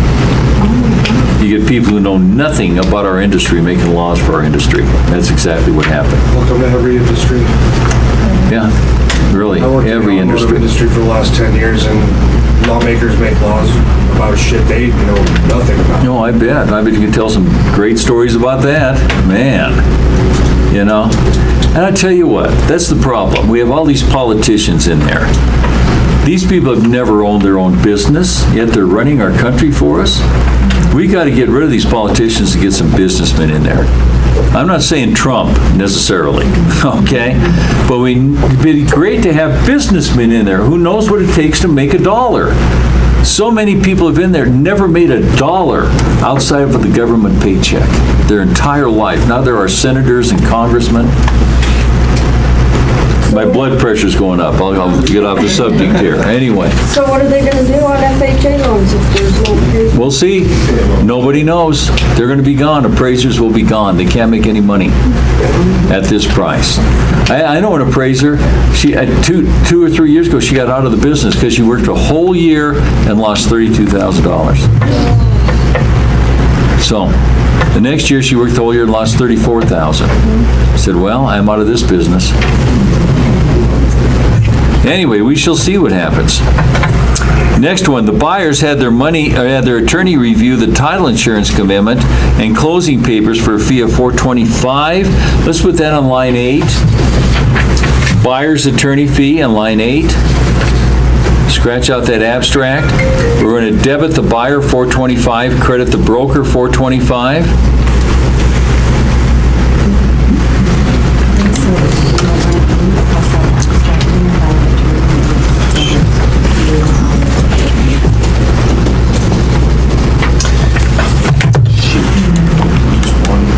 Okay. Then we have the sellers provided title insurance in the amount of $1125 on line 7. We're going to debit the seller $1125 and credit the broker $1125. Debit seller $1125, credit broker $1125.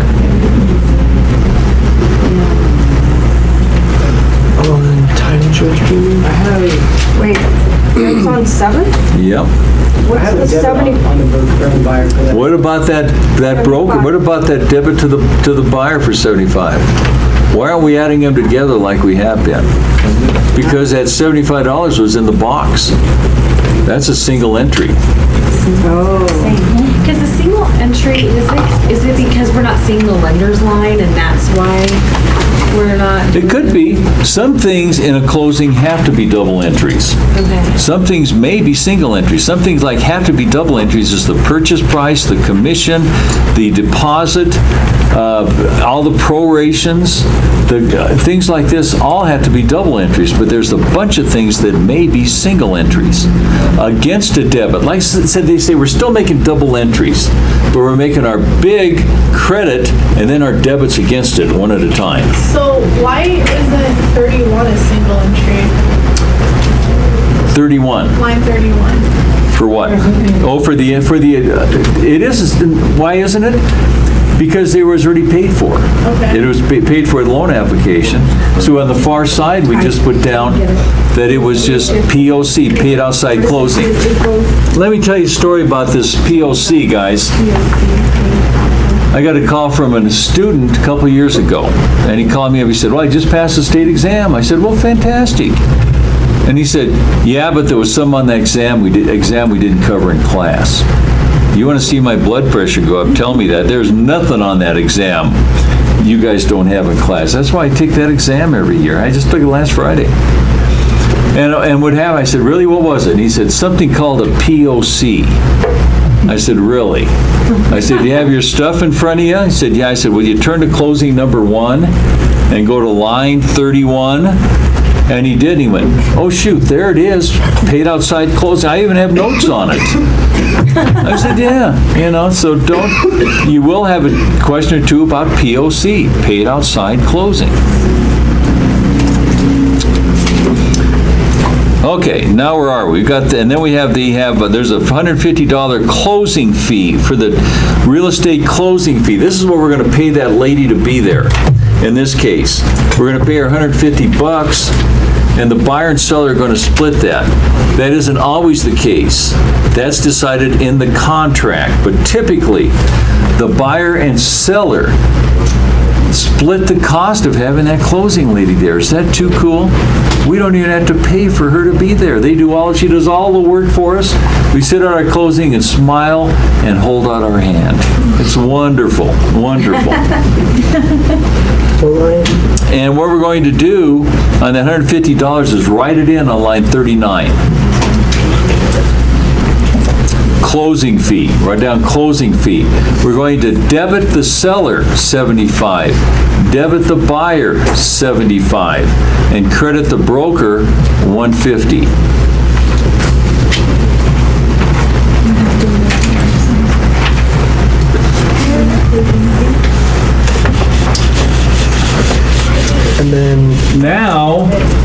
We have the taxes for last year, they were paid. The taxes for last year were paid. And so on line 17, we just note that they were paid. On line 18, we prorate it.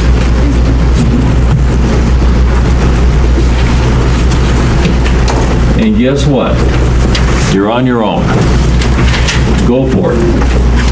Prorate that baby.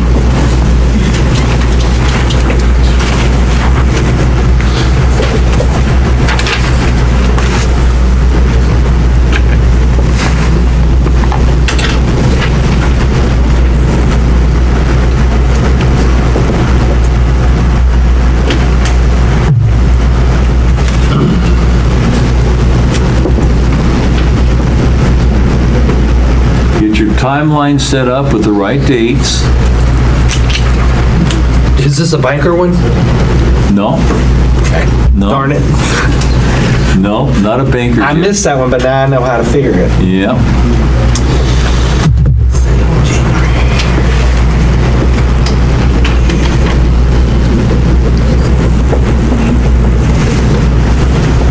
I'll help you a little bit here.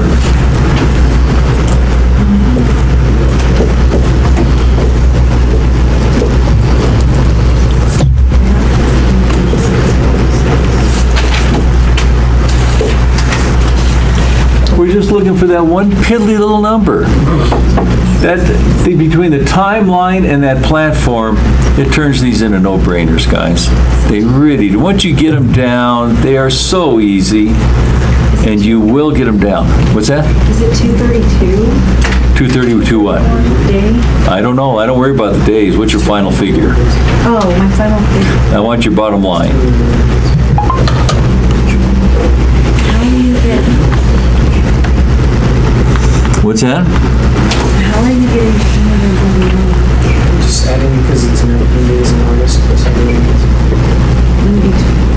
Oh, because the buyer owns the 20th.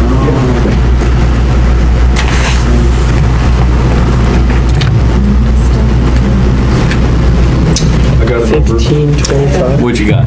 15? 18 and 90 cents. What'd you get, Garrett?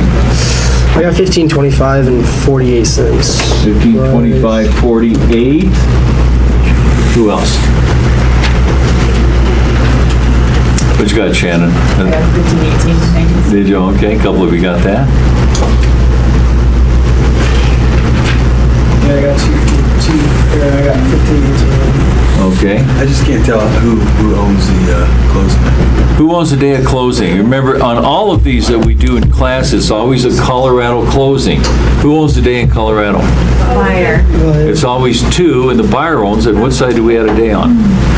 When it's through. The right side, when we're on the right side. Do we add a day on this one? No, we don't add a day. Because the buyer owns the day of closing, we'd only add one if we were on the right-hand side. So only at a day of brightness.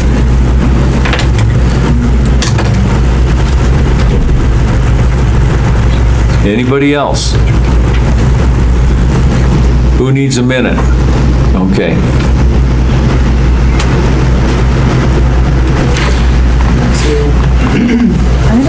I got 1998. I'm sorry? I got 1998. 15, 19, 98. I got it wrong. No, say it with confidence.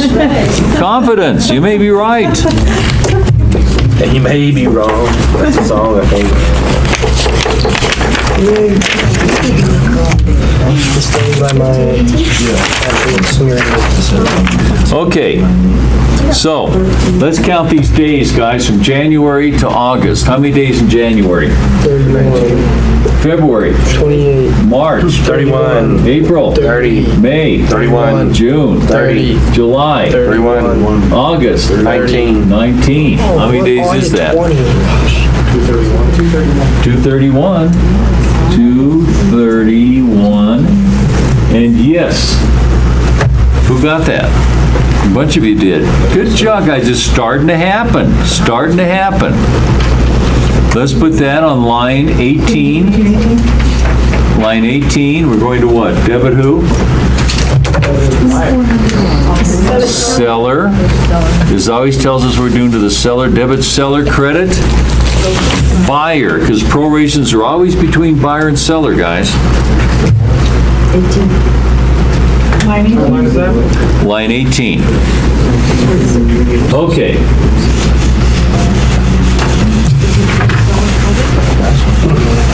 Does it go to seller credit? What's that? Seller debit. Seller debit? We're going to Sellers. debit the seller and credit the buyer, guys, for that one. Now, So Jim, before you move on from that money, 115.18. that money would then be put in an escrow account to pay the taxes and arrears in like the coming year. yeah, did you hear that, guys? So it'd be like 15, 18, that right. 1580, that 1580 come out of the escrow. to pay for those. That's exactly what's going to happen. Exactly. And that's why it's in there. And these escrow accounts are in there to protect who? The lender, not us, to protect the lender. Well, that was so much fun. Let's change it. You ready? I'm ready. Okay, good.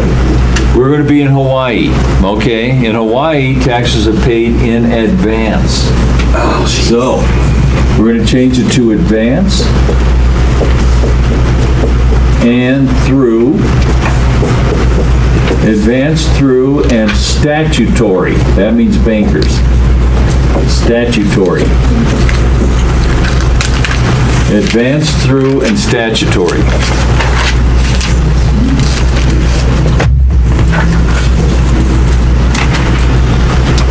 Still 1-1? Is what? Still 1-1. Oh, it's still 1-1, yes. Okay, so This is a little tricky, See if you pick it up.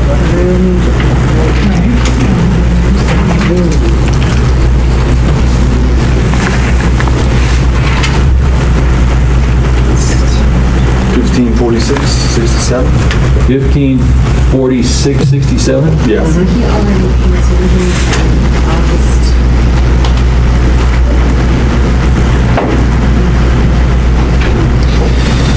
Well, okay. 1533. 34. Well, no, 33, sorry. Okay. I should be getting a lot more than just a couple right now. You guys should be, I told you when you should be getting it, you should be starting to get this now. So the answer would be 1546 and 67. I don't know. It's up there, a couple of you got that. I got 1533. Okay, a couple of you got that. They're kind of tied. Who's going to break the tie here? So I can all have them. So there's through and advance. Something tells me I'm missing something. Which side are you on? What's that? Which side are you on? I'm the 1546. Yeah, but it's the baker's here. You're paying. I got so you're saying that they're- 1533, 3 repeating. Okay, So they have to pay in Hawaii in advance. they're paying in advance. So they've already paid the beginning of the year by the seller, and then they need to pay, they're paying through the rest of the year. Now they have to reimburse the seller. So you would add, okay. That's how it works in Hawaii. Because if it's on the right, it's in the rears and you don't have to pay. It's on the left. So it would be just 2,400. 2,400? If you have to reimburse the seller for what they already paid. No, just for what they've used. You're reimbursing them for the whole year. No, you're not. Because you're going to use the end part. No. Oh. But you're asking for the total, they have to pay in advance, plus they have to pay the seller, so they're paying the seller the difference. They're paying this, okay, what's happening, guys? We're on this side, right? And we're returning this, we're crediting the seller because he's paid for the whole year. We're going to give him back this money. So let's do our platform. What goes down here? 360. 360. And then we have 2,400. And now let's count the days. How many days in August? 31. 20 from 30. 20 from 31 is 11. Because it's a banker year. Do we add a day? Is it a banker's year? Is it a banker's year? There's only 30 days in August. So 20 from 30 is 10. Do we add a day? Yes. No. Oh, no. Because it's through the, we'd only add one on the left-hand side, because it's through. So we don't add a day. So 20 from 30 is 10. So these two. And then we have September, October, November, December. 4 times 30 is 120. 130. What's that come to? Wait, why is it 130? Yeah, that's not- 66, 66. No, it's okay. What is it? We have August 20th, 20 from 30 is 10. Then we have September, October, November, December. 4 from 30, 4 times 30 is 120. 120 plus 10 is 130 days. Times 2,400 divided by 360. 866. 866, 6 repeating. 866? Okay. I thought the trick, well, I'll just spit out, yeah. So we No. Say it. I missed what the trick was, obviously. This is tricky. This is tricky, guys. Okay, let's keep rocking here. Let's keep rocking. Please pay at the closing the following charges. Recording the second deed of trust, $21 on line 14. On line 14, guys, debit buyer, 21 bucks. Debit buyer, credit broker, 21 bucks on line 14. We have a tax certificate on line 6.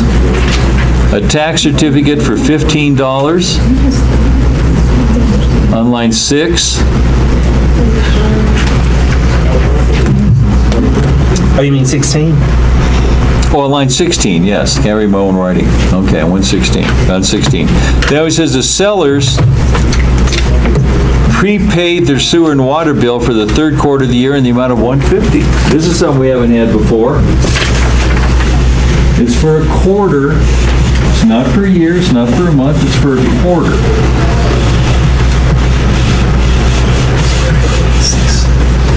And this water bill is $150. What's going to be our dates down here, guys? Quarters? So that's January, April.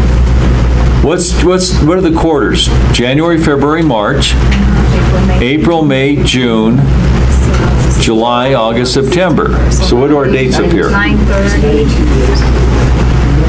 9/30, okay, and 7:1. and 7/1. And these are paid in arrears or in advance? They prepaid them. Go for it, you're on your own. Figure this out.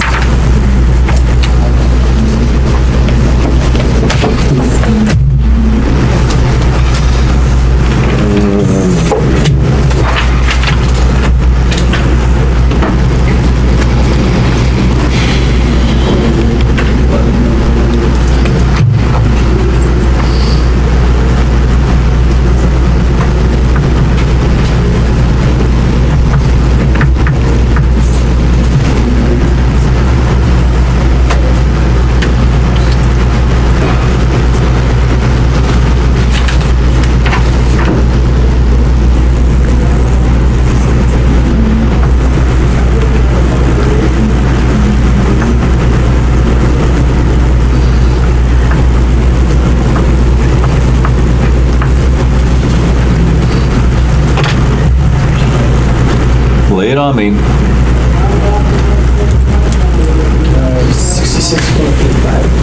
66.85? I got 68.48. 68.48. 67.58. Here we go. 68, 48. Does this say calendar year or does it say? They didn't say, so what does that mean? That means yes. Its answer is yes. In Colorado, they may or may not tell you. On the national portion, they have to tell us. Not on Colorado. And you'll know which side of the exam you're on. Somebody give me one that isn't up here?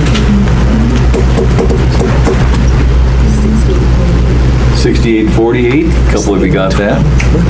Well, I got 112.5. 112.50. Yeah. Who else? Who needs a minute? So I said Okay. that was for the baker's year, but I said the third quarter of the year. And so I was thinking, take the year divided by 4 times 3. that much. So it's Seattle State's July, September. So you're gonna do 365 days. I'm sorry. 365 days. Yeah. 10 days in August. No, it isn't. No, it's not 365. It's only 3 months. Yeah, it's like 90 days, 30 days. Is it? Well, July is 31. instead of 365. 31, yeah, so It's 42 days. So it should be 63.58. 6358? 8 to 9, yeah. Should we do it? One second. Okay, give me another minute. I'm right on. So, wait, so that would be R on that side, so that's... What's that? It's prepaid, they prepaid from July. So you just, we talked, we should write the age, right? I got 11. Did you get 11? Yeah. You got 11 in one of your strats. 11? But I got 3172. 65.45. 3172? Stay with pride. Stay with it. 3172. There we go. Okay, guys, let's do this. So how many days do we have? How many days in July? 31. 31. July, August, 31. September. 30. How many days altogether? 92. 92. That goes on the bottom. 92, that's 92 altogether. And then we have 150 up here, 150. And now we're counting days from here. How many days in August? 10 more, 30. There's 31. There's 31 in August. So 20 from 31 is 11, But add one. plus 1, July had 30. there's 12 days. Plus 30, 42 days. Times 42 divided by 92. 20 from 31 is 11, plus 1 is 12, plus 30, 42 days, times 150. Are any of these right? Yes. Which one? 68, Okay, 48. Jim, can you clear something up for us? You know, I tried to What's do it that? my own On the way. last, I don't even know the right one. Hold on, guys, hold on. On the last question we did in advance, we didn't add a day. That was The last one, first of all, remember it was a banker's year instead of a calendar year. Remember we changed it? Yeah. So there are only 30 days in August, not 31. Yeah, but we still did through, but we didn't add a day. It was through, and we didn't add a day because we were on this side. If we were on this side, we would have added a day. If we were on this side, and the seller owned the day of closing. But the seller doesn't own the day of closing, the buyer does. We would only add a day if we were on the right-hand side. I know, serious brain damage, guys, but you're going to get it. You're going to get it. Now, Banker's year seems like the stupidest thing I've ever heard. That's not the way a freaking calendar works. a lot, first of all, you're off 5 days on a banker's year, and it's so much easier to do your Like, I'm serious. accounting on a banker's year than a calendar year. But I'm telling you more than I know, to be honest with you, It's okay? holidays, right? Baker's years is holidays. Could be, could be. These are 5 major holidays. Let's do this, guys, and we have one more to go here. The sellers agreed to pay the real estate commission. Well, this goes on line 32, by the way, line 32. And that's gonna be what? Credit, seller, debit, buyer for 6848.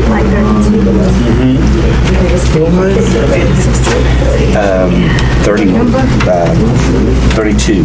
Water and sewer. Line 32, sewer and water. 68.4. And then, we've got sellers agree to pay a real estate commission 6.5%. 6.5% of the $250,000. On the Baker's, they do it all the way.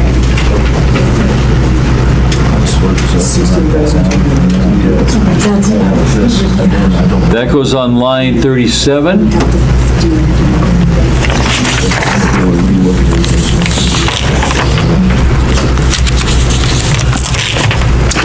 Okay, guys, do this. Go into your 3-ring binder and go to the very end of that 4th section where you just got your closings, where you should have it open to. Go to the very end of that section.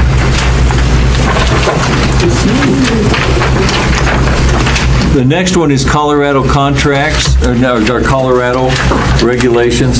If you've gone there, you've gone too far. The very end of this first section, and there are 3 tests there, 3 exams. Exam 1, Exam 2, and Exam 3 Tonight, do exam 1. Tonight, do exam 1. Work on that. We're going to do that exam 1 tomorrow. Yeah, in that section, the very end. Get the very end, guys. You'll see all 3 of them there. Yes, sir. Real estate closings test. There we go. Real estate closings test 1. Everybody find it? 20 questions. 20 questions. 184. I can show you. Anybody struggling? Right at the end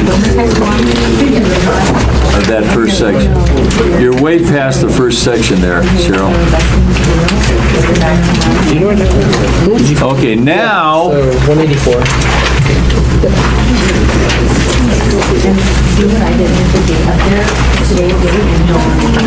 now, look at the part right before that. You have a bunch of writing, you have a bunch of pages. This is all information about closings, guys, and this will really help you. But go to that 3rd page, go all the way beginning of that writing, of all that narrative there, and go to the beginning of that narrative. On the self-pay seller, fairly 10,000. Yeah, go to the beginning of that narrative. Go to the beginning of it. Everybody there? At the what's that? Closing to a prepared contract. No, not closing 2. No, right before the 3 tests. Right before them, you have a bunch of narrative there, a bunch of writing. Oh, in the box, okay. Okay. Yeah, okay. Now, fill out your bubble sheets tonight when you're doing those questions. Make your notes, not on your bubble sheets because you're going to turn those in. Make your notes on your questions, okay, because you're going to keep those. Now, look at that narrative. Everybody find that narrative? Do you go to the beginning of it? You're going to love this. 157, right? I don't even have my book over At to the it. very top of it, it says closing to a prepared contract, interpreting. There we go. There we go. And everybody got the beginning of it? Now go to page 3 of that narrative. Go to page 3.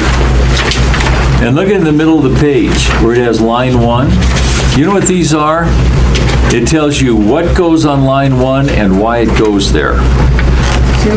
Pretty cool. Pretty cool. So that these aren't going to be a mystery for you. So read that over. Read that over. Get familiar with that. And do that test tonight. That test number 1. And that is definitely enough brain damage for today. What do you think? My brain actually hurts. I'll catch you in the morning. Generally like aches. I think. Hold on, guys. A question, Chris? No, well, what's that? Guys, I can't hear. Hold on. Hey, guys, hold on. Come on. Hold on, guys. Is this one of those 4 tests that we have to have an 85% or higher on? No. No, that's at the very end. But we do have some Very end. easy things. Yeah, these you only have to get 75 on. Yeah. No, that's the very end, Chris. When you get to your last week, you're going to start on those. So. Is the last week you take all 4 of those? Actually, you know what? Oh, no, you take 1, and you take that usually 2-3 times, so you pass it, then you do 2. Same thing, then 3, then 4. So is that all, that's all safe? That's self-paced? Check out the little tabs, right? Self what now? Paste. Self-paced. Oh, yeah, your own pace. Oh, yeah. And you can do it with friends, you can do it open book, closed book, any way you want to. I like it when you get in a study group and do them. I imagine I'm so late from the previous class and I'm just on this class's calendar, so You know what? missing that last week. Yeah, there's people who haven't taken anything except this part right here. It started yesterday. Quite a few people did. You're way ahead of them. Catch you later. You bet. Only had 2 extra days on. I had 1 day and that previous Thursday. Yeah, so you really didn't take much of that class at all. So, Thanks, Jim. I'll call you tonight if I can help. Because I didn't come on Monday. If I get that packet that you handed out In the field that you're of like with the text, they said you handed some kind of packet out. On Monday? On Monday, You went over something, but you handed some out, because he said to make sure you get one from you. Let me write this down. Okay. Do you guys? what we did is that 135 question quiz. Okay. You do that on your own, and then you look on DVD and get that. And I go over every question. 184. And have you do it yourself. I don't know what package they're talking I don't about. know, they said that sometimes it's an updated packet or something. Oh, I know what they're talking about. Yeah, I took the test on Friday and I made like 30 new questions. Yeah, so let me get those for you, definitely. And if I don't have any here, I know Jennifer has several copies of them. So. You know, she may have. And if, cute, okay. Here you go. Have a good night. Well, shoot. I'll clear it. You know what? Let's look on her desk. I bet she has some sitting on her desk. So this thing, This is the end of this thing's one. closings number 1 and closings number 2. No, probably there's multiple ones.